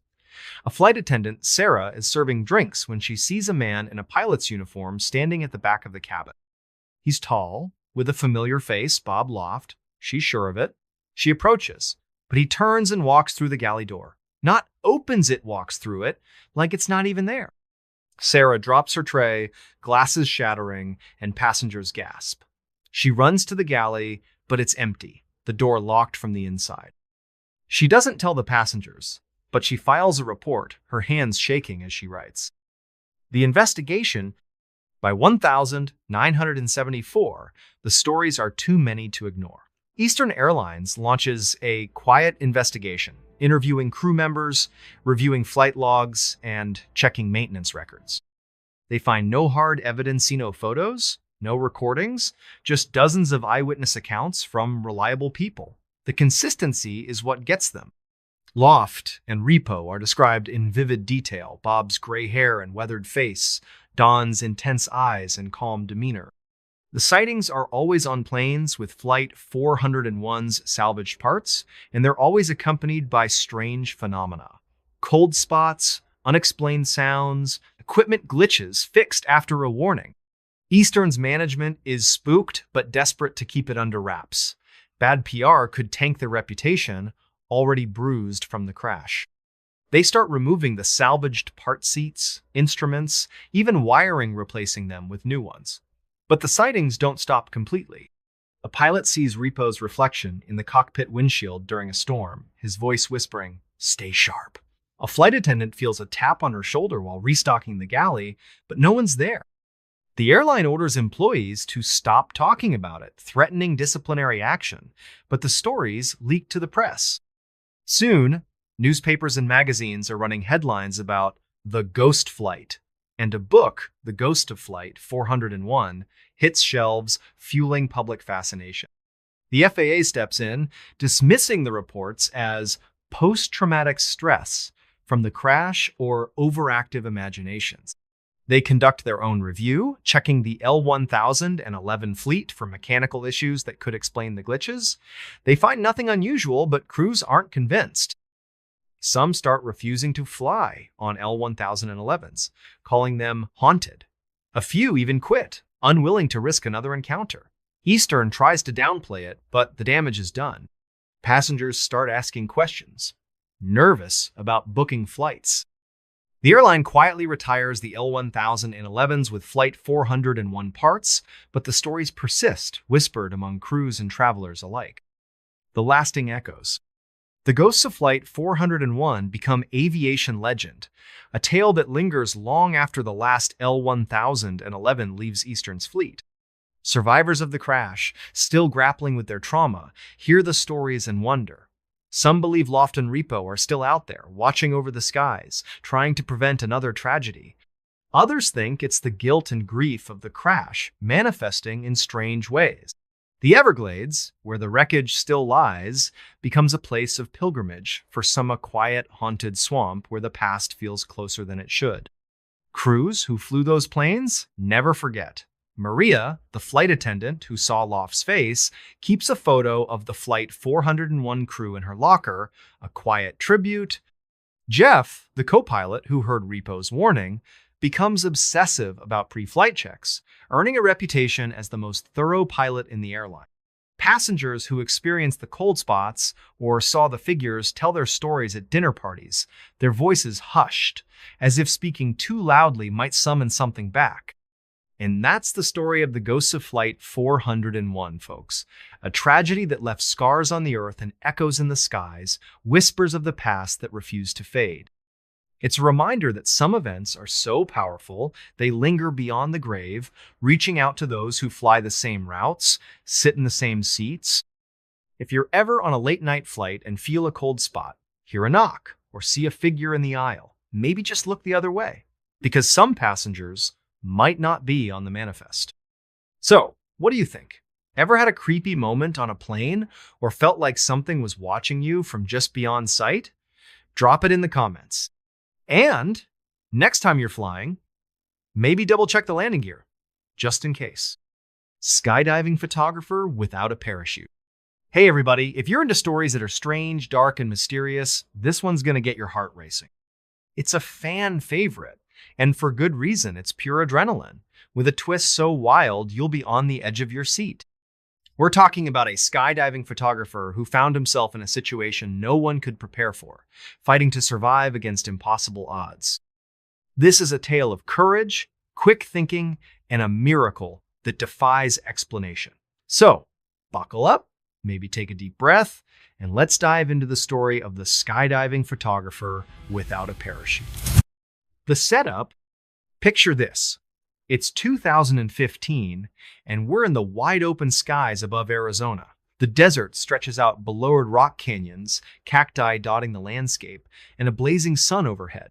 This is prime skydiving country, where drop zones attract thrill seekers from all over the world. Our story centers on Ryan Carter, a 29-year-old professional skydiving photographer from Tucson.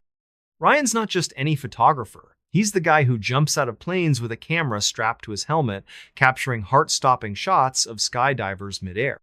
It's a job that requires nerves of steel, lightning-fast reflexes, and a love for living on the edge. Ryan was good at what he did really good. He'd been skydiving since he was 18, logging over 1,000 jumps. He knew every safety protocol, every piece of gear, and every trick to stay alive at 120 miles per hour. His clients were everyone from first-timers to elite skydiving teams, and his photos were legendary vivid shots of divers soaring against the desert sky, their parachutes blooming like flowers. Ryan lived for the rush, the moment when the plane door opened and the wind roared in his ears. On this particular day, a crisp October morning, Ryan was booked for a big job. A group of 12 skydivers, part of a stunt team, wanted him to photograph a complex formation jump. The plan was to leap from 14,000 feet, link up midair to form a star pattern, and hold it for as long as possible before deploying their parachutes.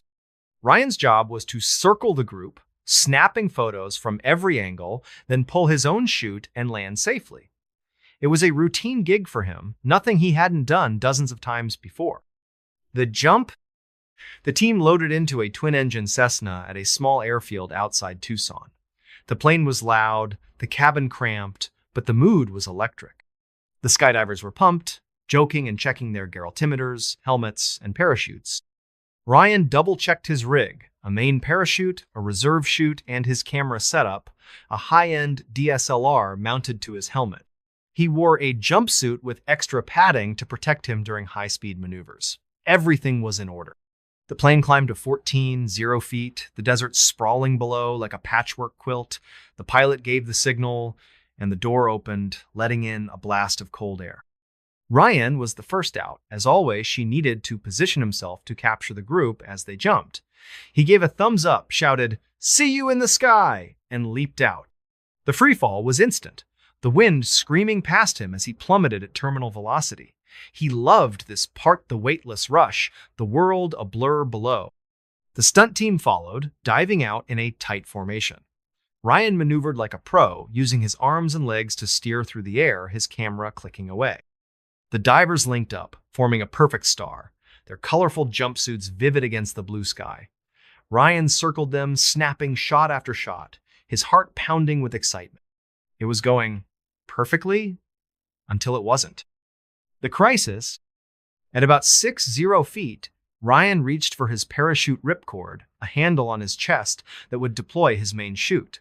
He pulled. Nothing happened. He pulled again, harder. Still nothing.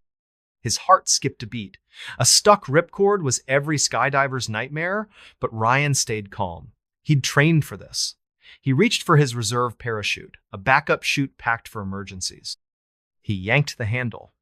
Nothing. The reserve was jammed too.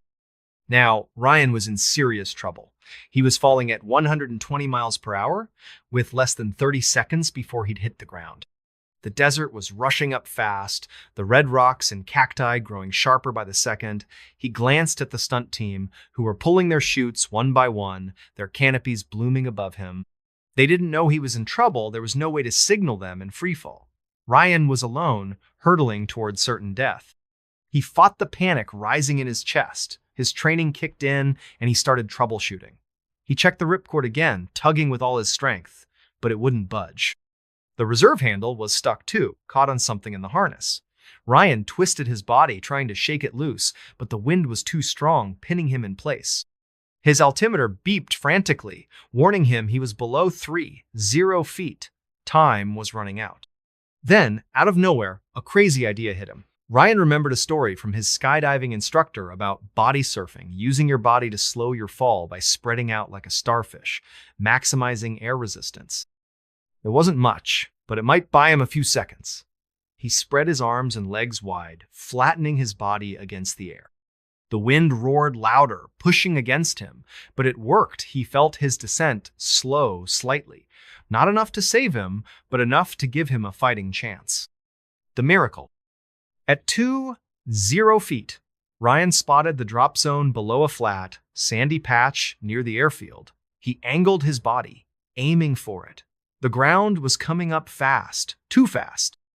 He knew a hard landing could kill him, even with a parachute. Without one, his odds were grim. But Ryan wasn't giving up. He thought of his family, his mom, his sister, his girlfriend waiting back home.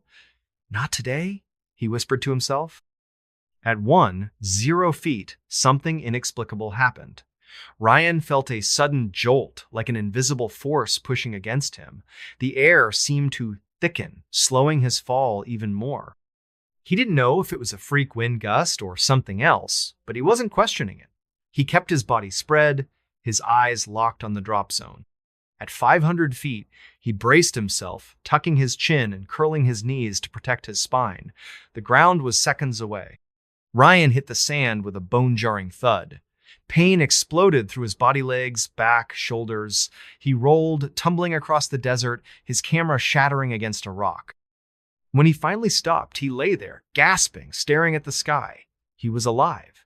Somehow, impossibly, he was alive. The aftermath? The stunt team landed nearby, rushing to Ryan's side. They thought he was dead, but when they saw him moving, they started shouting for help. Paramedics from the airfield arrived, stunned to find him conscious. Ryan had broken both legs, fractured his pelvis, and cracked several ribs, but he was breathing. Doctors later said it was a miracle he survived a combination of his body surfing technique, a possible updraft, and landing in soft sand instead of rock. The odds of surviving a 14-0-foot fall without a parachute were less than 1 in a million. Ryan spent months in the hospital, enduring surgeries and physical therapy. His skydiving days were over, but he didn't care. He was alive, and that was enough. He later learned his parachute rig had a rare defecta tangled deployment line that jammed both the main and reserve chutes. The manufacturer issued a recall, and Ryan's story became a cautionary tale in the skydiving world. But Ryan never forgot that strange jolt in the air, that moment when the wind seemed to catch him. He didn't talk about it much, but privately, he wondered if something or someone had intervened. His girlfriend swore it was his guardian angel. Ryan wasn't sure, but he started wearing a small cross necklace, just in case. And that's the story of the skydiving photographer without a parachute, folks. A tale of survival against all odds, with a twist that makes you wonder if there's more to this world than we can see. If you're ever jumping out of a plane, double-check your gear, and maybe say a quick prayer just to be safe. So, what do you think? Ever had a moment where you beat the odds in a way you can't explain? Drop it in the comments. And next time you're looking up at the sky, maybe give a nod to Ryan. He's proof that sometimes miracles happen at 120 miles per hour. The Gray Blanket. Hey everybody, if you're into stories that are strange, dark, and mysterious, this one's gonna burrow deep into your mind and refuse to leave. Fans call it a living nightmare, and trust me, they're not kidding. It's the kind of tale that feels like it's ripped straight from your darkest dreams. We're heading to a remote village in Japan where a young woman's quiet life turned into something so unsettling, it's hard to shake off. This is the story of the Gray Blanket, a tale of fear, mystery, and something that might not be human at all. So, grab a warm drink, keep a light on, and let's dive into a story that's as creepy as it gets. The setup, picture this. It's 2017, and we're in a tiny village in Aomori Prefecture, northern Japan. Think winding dirt roads, old wooden houses with sloping roofs, and dense forests that seem to swallow the sunlight. The village is quiet, almost frozen in time, the kind of place where the loudest sound is the wind rustling through the pines. This is where Hana Sato lives, a 24-year-old teacher who left the chaos of Tokyo for a simpler life. Hana's a city girl at heart, used to neon lights and crowded trains, but she's fallen in love with the countryside's peace. The crisp mountain air, the starry nights, the way the peaks loom like silent guardian sits a world away from her old life. Hana rents a small, traditional house on the edge of the village, where the forest begins. It's a modest place of sliding paper doors, tatami mats that smell faintly of straw, and a tiny wood stove to keep the chill at bay. The house is old, its beams creaking with every gust of wind, but Hana makes it her own. She fills it with books, potted plants, and a cozy futon where she reads late into the night. The landlord, an elderly woman named Mrs. Kimura, is kind but stern. When Hana moves in, Mrs. Kimura gives her a warning. "Don't go into the forest at night. It's not safe." Her eyes are serious, almost haunted.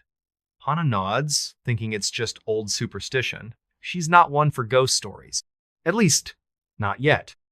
One chilly autumn evening, Hana's walking home from the village's elementary school, where she teaches English. The sun is setting, painting the sky in shades of orange and purple. She passes a small flea market in the village square, just a few rickety tables with old clothes, chipped teacups, and dusty knickknacks. At one stall, run by a quiet old man with deep-set eyes, she spots something odd. A gray wool blanket, neatly folded, sitting alone on the table. It's plain, almost boring, but something about it pulls her in. The wool is unnaturally soft, like stroking a cloud, and it seems to shimmer faintly in the fading light, as if it's catching the last rays of the sun. The old man notices her interest and speaks in a low, raspy voice. "That one's special," he says. "Keeps you warm no matter how cold it gets. Only 500 yen. That's about $5 a steal." Hana buys it, thinking it'll be perfect for the frosty nights ahead. She tucks it under her arm and heads home, unaware that she's just invited something into her life. The first night? That night, Hana lays the gray blanket over her futon. The house is cold, the wind rattling the paper doors, so she's grateful for the extra warmth. She snuggles under the blanket, and it's incredible. It's heavy but comforting, wrapping her in a cocoon of soft wool that feels like a warm embrace. She falls asleep faster than usual, the distant whispers of the forest fading into silence. But around 2 a.m., she bolts awake, her heart pounding like a drum. The room is freezing, her breath puffing out in clouds. The blanket is still on her, but it feels different. Not warm anymore, but heavy, almost suffocating, like it's pressing her into the futon, pinning her down. Hana sits up, shoving the blanket off. Her skin prickles with unease. She glances around the room. Everything looks normal. The paper doors are closed, the stove is cold, and her lantern casts a soft glow over her books and plants. But the air feels thick, charged with a strange energy, like the moment before a storm. She notices a faint smell, like wet earth or mold, lingering in the room. It's coming from the blanket. She lifts it, checking for dampness or dirt, but it's dry, clean, almost too perfect. Shaking her head, she tells herself it's just her imagination. She's tired, stressed from adjusting to village life. She pulls the blanket back over her and tries to sleep. That's when the dreams start. In her dream, Hana's standing in the forest behind her house. It's pitch black, the trees towering like giants, their branches clawing at the starry sky. She's barefoot, the ground cold and slick with moss. In the distance, she sees a figura, gray, shapeless mass, like a person wrapped in a blanket. It's motionless, but she feels its gaze heavy and unyielding. Her legs won't move, rooted to the ground. The figure drifts closer, silent, and she hears a sound, a low, hissing whisper. Not quite words, but sharp enough to make her skin crawl. She wakes up gasping, her lantern flickering. The blanket is still there, warm and heavy, but now it feels alive, like it's watching her. Things get stranger. The next morning, Hana's shaken but tries to brush it off. Dreams are just dreams, right? She heads to school, teaching her classes, but she's off her game. She forgets students' names, drops her chalk, spaces out during lessons. Her kids notice, asking if she's okay. She forces a smile, but her mind keeps drifting to the blanket, to that gray figure in her dream. By evening, she's exhausted and heads home, dreading the thought of sleeping under that blanket again. But it's so cold, and the futon feels empty without it. She hesitates, then pulls it over her, promising herself it's just one more night. The dream returns, worse this time. She's back in the forest, the air thick with fog. The gray figure is closer now, its edges blurry, like it's made of smoke. It glides toward her, and the hissing grows louder, forming fractured words she can't understand, sharp, guttural sounds that twist in her mind. She feels a weight on her chest, like something sitting on her, crushing her lungs. She wakes up, heart racing, and the blanket is tangled around her, tighter than it should be, almost knotted. She throws it off, her hands trembling, and notices faint gray marks on her arms, like smudges of ash. They wash off in the sink, but the sight makes her stomach churn. Over the next few days, the weirdness escalates. The blanket starts moving. Not dramatically, but subtly. Hana finds it in strange places, draped over her reading chair, folded neatly at the foot of her futon, even though she's sure she stuffed it in the closet. The moldy, earthy smell grows stronger, clinging to the blanket like a shadow. Her house feels different, too colder, darker, like the lantern's light can't reach the corners anymore. At night, she hears whispers, not just in her dreams, but in the waking world. Soft, hissing sounds, like someone standing just behind her, just out of sight. She spins around, but no one's there. The paper doors rattle, even when there's no wind. Hana's life starts to fall apart. She's barely sleeping, her eyes ringed with dark circles. At school, she's snapping at students, forgetting lessons, losing her patience. Her friend, Eiko, another teacher, pulls her aside one day. "Hana, you look like a ghost," she says. "What's going on?" Hana hesitates, then spills everything, the blanket, the dreams, the whispers, the moving shadows. Eiko's face goes pale. "Get rid of it," she says, her voice low. My grandmother used to talk about objects like that, things that carry spirits. They latch on to you, feed on you. Hana tries to laugh, but it comes out weak. Deep down, she knows Aiko's right. Something's wrong with that blanket. Digging deeper. Desperate for answers, Hana goes back to the village square, looking for the old man from the flea market. But his stall is gone, like it was never there. She asks around, and a shopkeeper tells her the man only shows up once a month, always with strange things, to sell items that seem to vanish as quickly as they appear. No one knows his name or where he lives. Some villagers whisper he's not from Aomori at all, that he's tied to the forest somehow. Hana's heart sinks. She's stuck with this thing, and it's not letting go. She visits Mrs. Kimura, her landlord, hoping for some clue. When Hana mentions the gray blanket, Mrs. Kimura's eyes widen, and she grips the edge of her table. "You didn't bring that into my house, did you?"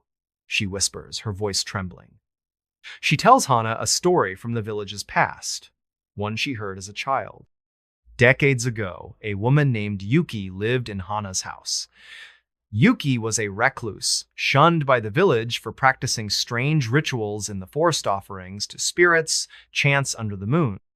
One winter, she was found dead, frozen in her house, wrapped in a gray blanket.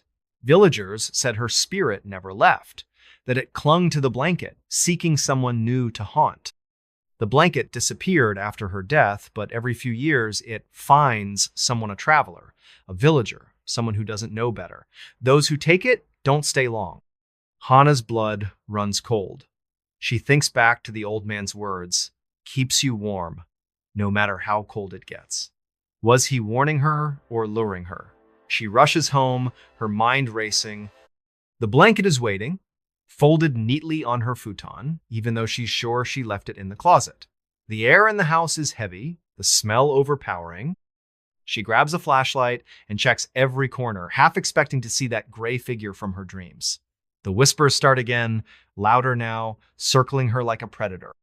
She swears she sees a shadow move across the paper doors, but when she looks, it's gone. The breaking point.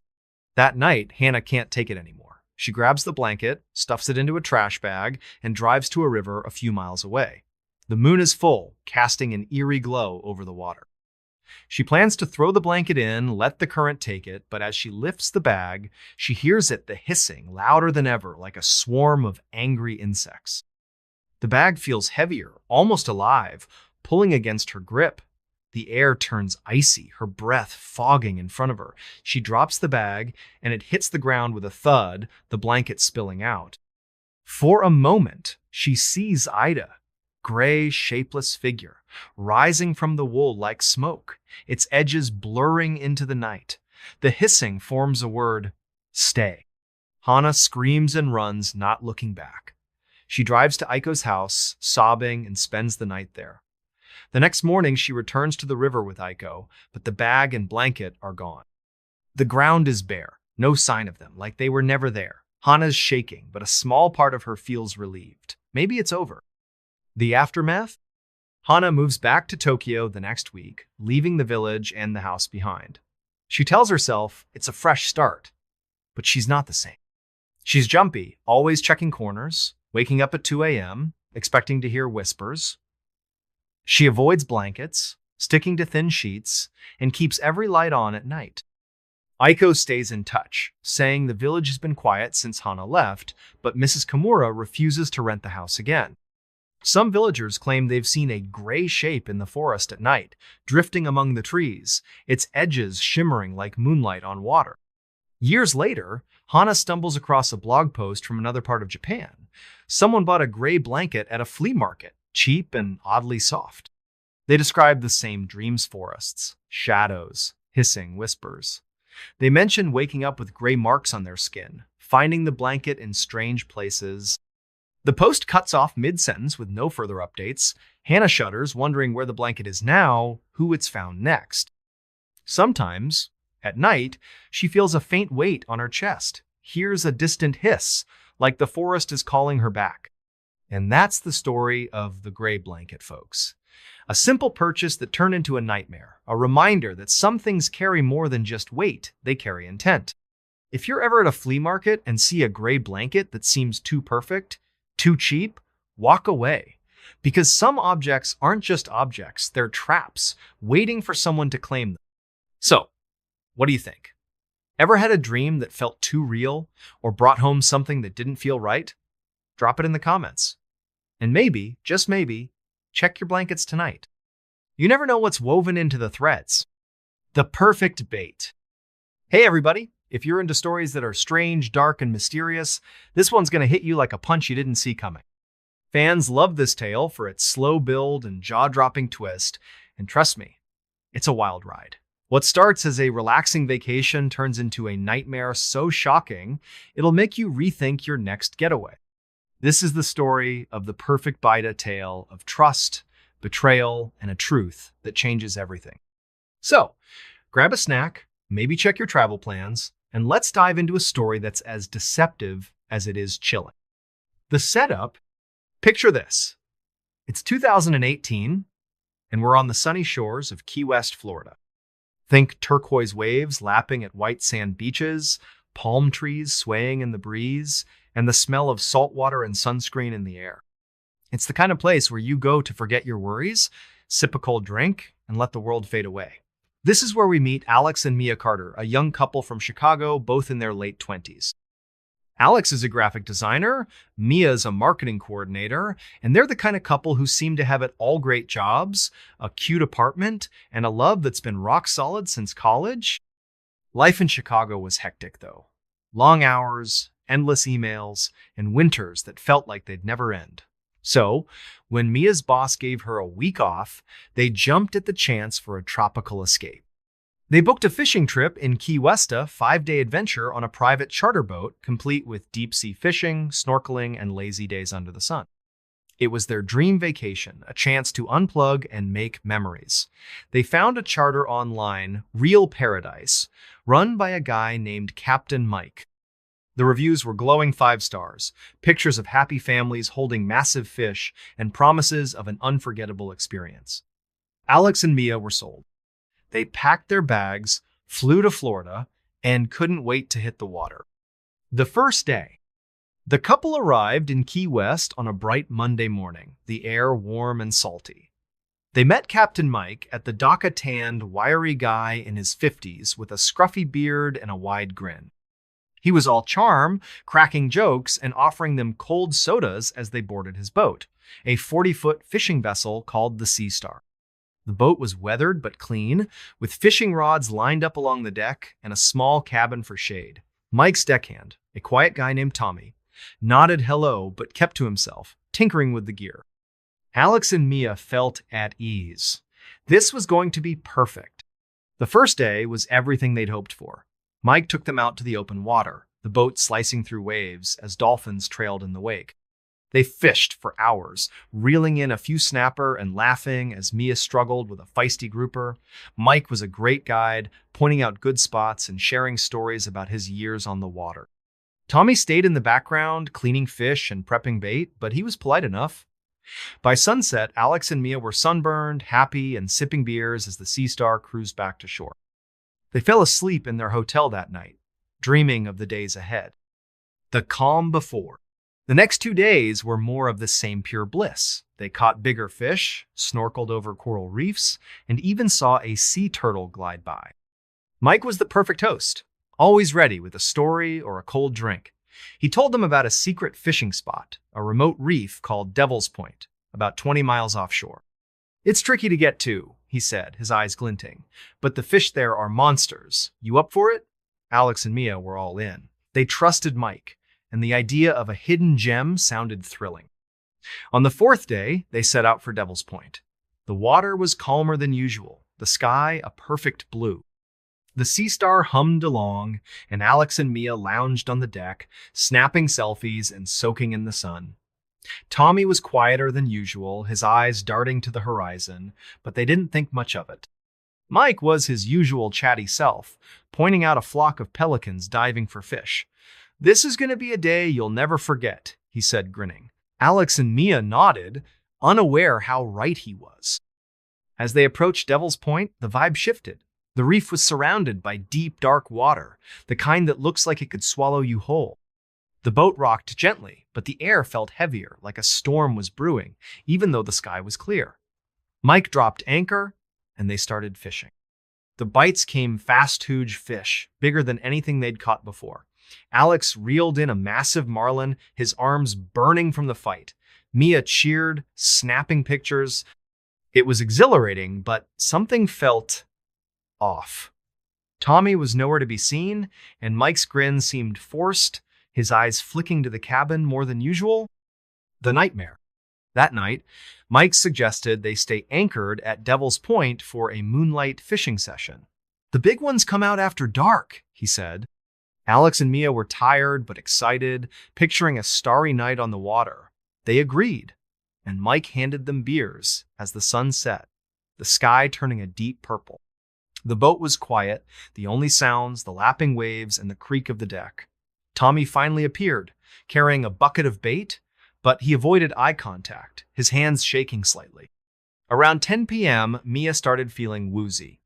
She thought it was the beer or maybe seasickness, but her vision blurred, and her legs felt like jelly. She looked at Alex, who was slumping in his chair, his eyes half closed. "Something's wrong," she mumbled, her words slurring. Before she could stand, she collapsed, the world going black. When Mia woke up, her head was pounding, and her wrists were bound with rope. She was in the boat's cabin, lying on the floor, the air thick with the smell of fish and diesel. Alex was next to her, unconscious, his hands tied too. Panic surged through her. She tried to scream, but her mouth was dry, her voice weak. The cabin door creaked open, and Mike stepped in, his grin gone. His face was cold, his eyes empty. Tommy stood behind him, looking nervous, but silent. "What's going on?" Mia croaked, her heart racing. Mike crouched down, his voice low. "You're the perfect bait," he said. "Rich, young, nobody around. You're worth more than any fish out here." Mia's stomach dropped. She realized they'd been drugged, lured out to this remote spot for something far worse than fishing. Mike explained, almost casually, that he and Tommy worked for a smuggling ring. They used the Sea Star to move drugs, but every so often, they'd pick up cargo people. Tourists who wouldn't be missed right away sold to traffickers for a hefty price.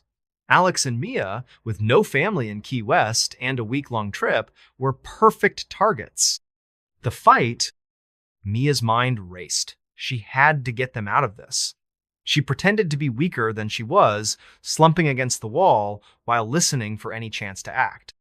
Alex stirred, groaning, and Mike kicked him hard in the ribs. "Stay down!" he growled. But that was Mike's mistake. The pain snapped Alex awake, adrenaline kicking in. He lunged at Mike, despite his tied hands, knocking him into the cabin wall. Mia seized the moment, scrambling to her feet and grabbing a fishing knife from a nearby table. She slashed at Tommy, who yelped and stumbled back, giving her time to cut Alex's ropes. The cabin was chaos shouts, crashing equipment, the boat rocking wildly. Mike recovered, pulling a gun from his belt, but Alex tackled him again, the two men grappling for control. Mia slashed her own ropes and lunged at Tommy, who was trying to radio for help. She knocked the radio from his hands, shattering it against the floor. Alex managed to wrench the gun from Mike, but in the struggle, it fired. The bullet grazing Mike's shoulder. He screamed, blood soaking his shirt, and fell back. Mia and Alex didn't wait. They bolted for the deck, the night air hitting them like a slap. The boat was still anchored, the dark water stretching endlessly around them. They heard Mike shouting, Tommy scrambling after them. Alex grabbed a flare gun from the deck and fired it into the sky, hoping anyone would see it.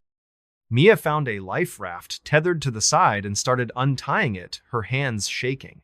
"We have to go!" she yelled. Mike burst onto the deck, blood dripping, his face twisted with rage. He lunged at Alex, but Mia swung a fishing gaff, catching him in the leg. He collapsed, cursing, as Alex shoved the life raft into the water. They jumped in, paddling frantically, the Sea Star shrinking behind them. Tommy didn't follow, he was too busy trying to help Mike. The flare burned bright overhead, a red streak against the stars. The aftermath. Hours later, a Coast Guard helicopter spotted the flare and found Alex and Mia drifting in the life raft, exhausted but alive. They were dehydrated, battered, and traumatized, but they'd survived. The Coast Guard raided the Sea Star, arresting Mike and Tommy, who confessed to the smuggling and trafficking operation. The Real Paradise charter was shut down, and investigators uncovered a network that had been targeting tourists for years. Alex and Mia's quick thinking had blown it wide open. Back in Chicago, the couple tried to move on, but the trip changed them. Mia quit her job, unable to handle the stress, and started therapy to cope with the nightmares. Alex sold his camera, swearing off adventure photos. They rarely spoke about Key West, but they kept the flare gun, a reminder of their fight to survive. The media called them heroes, but they didn't feel like it. They just felt lucky. And that's the story of the perfect bait, folks. A vacation that seemed like paradise, only to turn into a trap with a twist no one saw coming. If you're planning a trip, check those reviews a little closer. Because sometimes, the perfect getaway is just bait for something much darker. So, what do you think? Ever had a vacation take a turn you didn't expect? Drop it in the comments. And next time you're on a boat, maybe keep an eye on the captain. You never know what's lurking beneath the surface. What I saw in my room still haunts me. Hey everybody, if you're into stories that are strange, dark, and mysterious, this one's gonna sink its claws into you and never let go. It's personal, it's raw, and it's the kind of thing that sticks with you no matter how many years pass. Fans call this a classic, and trust me, it's not hard to see why it's a story from my own childhood, something that happened when I was just a kid, something that still makes my skin crawl when I think about it. This is the night I saw something in my room, something that still haunts me all these years later. So, settle in, maybe keep every light in the house on, and let's dive into a tale that's as unsettling as it gets. The setup, picture this. It's 1995, and I'm 10 years old, living in a small town in Massachusetts. Think quiet streets, colonial houses, and fields that stretch out toward the horizon. My family lived on the edge of town in an old, creaky house that seemed to groan with every gust of wind. It was a classic New England home two stories, weathered clapboard siding, wooden floors that creaked under your feet, and a big, overgrown backyard that bled into a dense forest.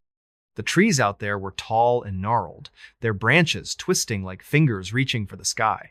My parents loved the place, always going on about its character and history. Me? I thought it was creepy. The house always felt off, like it was watching you, waiting for something. But I was a kid, so I pushed the feeling down. Kids do that, right?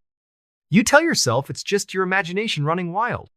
My bedroom was on the second floor, at the end of a long, narrow hallway lined with faded wallpaper. It was a small room, but it was my sanctuary cozy in the way only a kid's room can be. I had a single window that looked out over the backyard and the dark wall of trees beyond.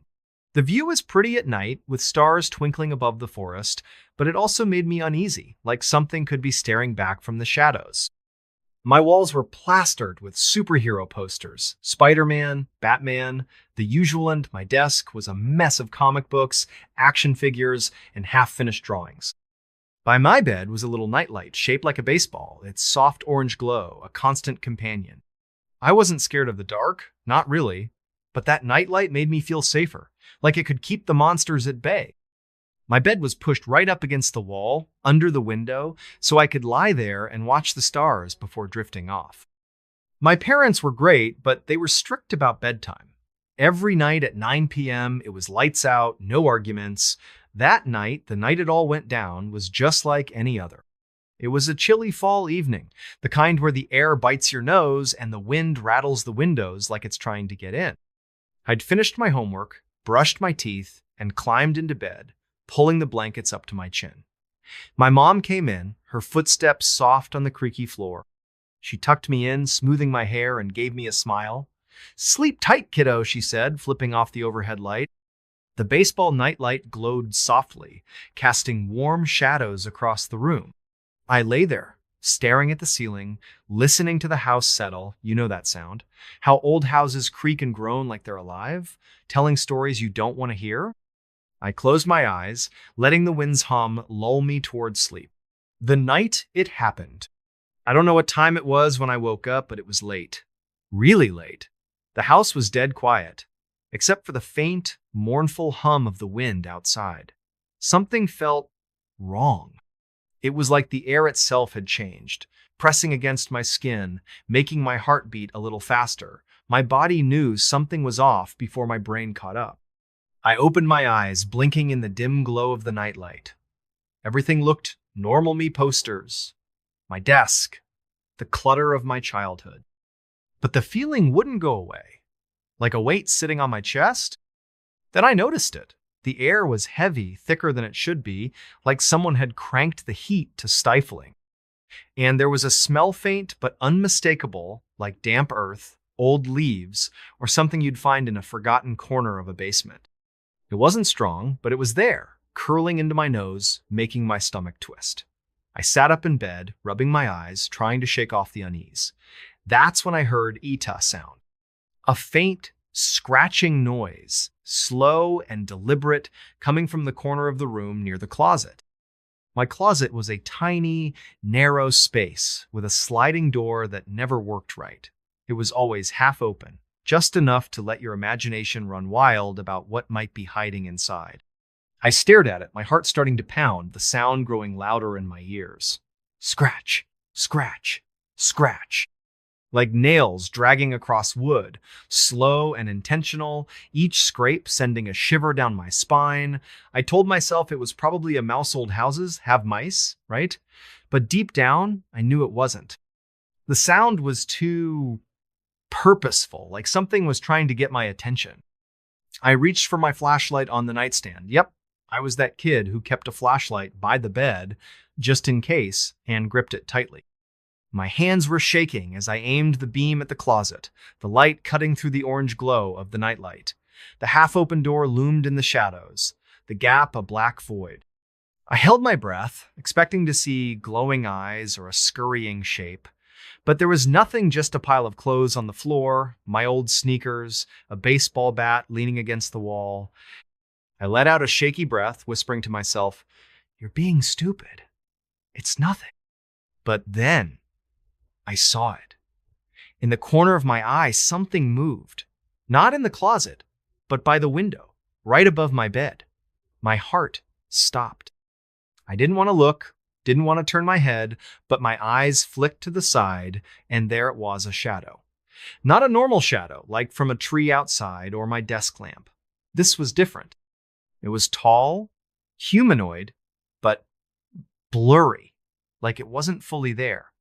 Its edges smudged against the moonlight streaming through the window. It stood perfectly still, blocking the stars.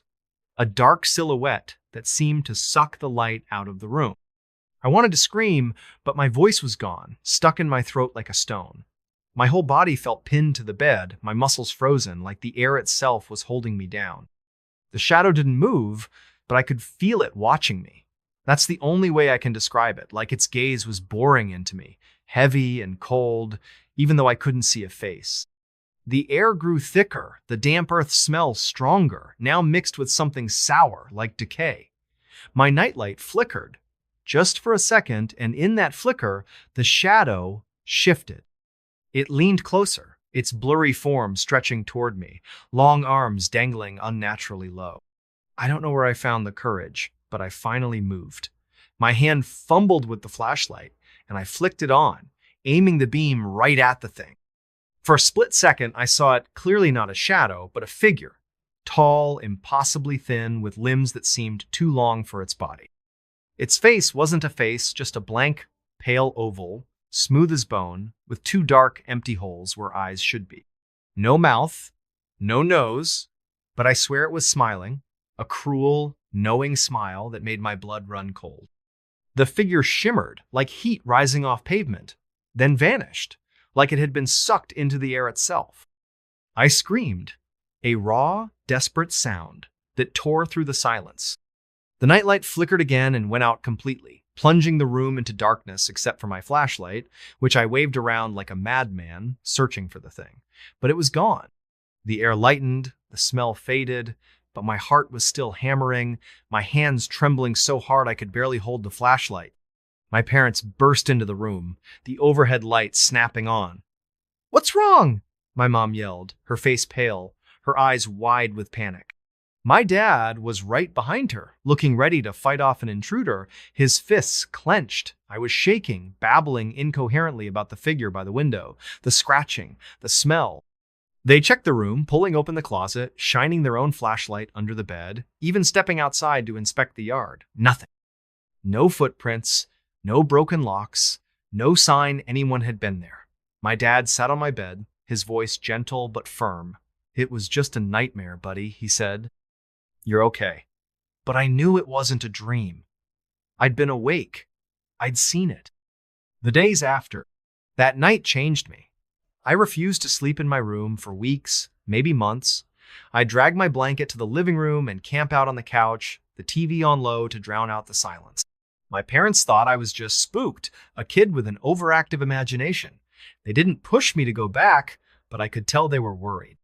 My mom started checking on me more, asking if I was okay, if I wanted to talk. I didn't. How do you explain something like that? How do you describe a thing that doesn't make sense, that shouldn't exist? When I finally went back to my room, I was different. I kept the overhead light on all night, the baseball nightlight abandoned in a drawer. Every creak of the house, every rustle of leaves outside, made me jump. I'd lie awake, clutching my flashlight, staring at the window, waiting for that shadow to come back. It never did, not like that first night, but the fear stayed. I started noticing small things. The closet door would be open just a crack, even though I'd slammed it shut. The damp earth smell would linger in my room some mornings, faint but there. Once, I found my superhero posters slightly askew, like someone had brushed past them. I told myself it was the wind, the house, anything but that. School wasn't much better. I was distracted, zoning out in class, jumping at sudden noises. My friends noticed, teasing me about being scared of my own shadow. I laughed it off, but it hurt, because they didn't know. They hadn't seen what I'd seen. My parents tried to help. My dad took me fishing, my mom baked my favorite cookies, but nothing could shake the feeling that something was still there, lurking just out of sight. The history uncovered. We moved out of that house a year later, and I was so relieved I could have cried. We settled in a new place, a modern apartment in a nearby town, all clean lines and bright lights. I felt safer there, but I never forgot that house. Years later, when I was in high school, I got curious. I started digging into the history of that old place, looking for answers. What I found made my stomach drop. Our house was built in the 1920s on land that used to be part of an old cemetery. Yeah, you heard that right. Back in the early 1900s, the town decided to expand, and they moved the cemetery to make room for houses. They relocated the headstones, but, well, you know how that goes. Not everything gets moved. There were stories whispers, really about people who lived in those houses, seeing things. Shadows in windows, voices at night, figures that vanished when you looked too long. One old article mentioned a family in the 1950s who fled our house after their daughter swore she saw a tall man with no face in her room. Reading that, I felt sick. It was too close to what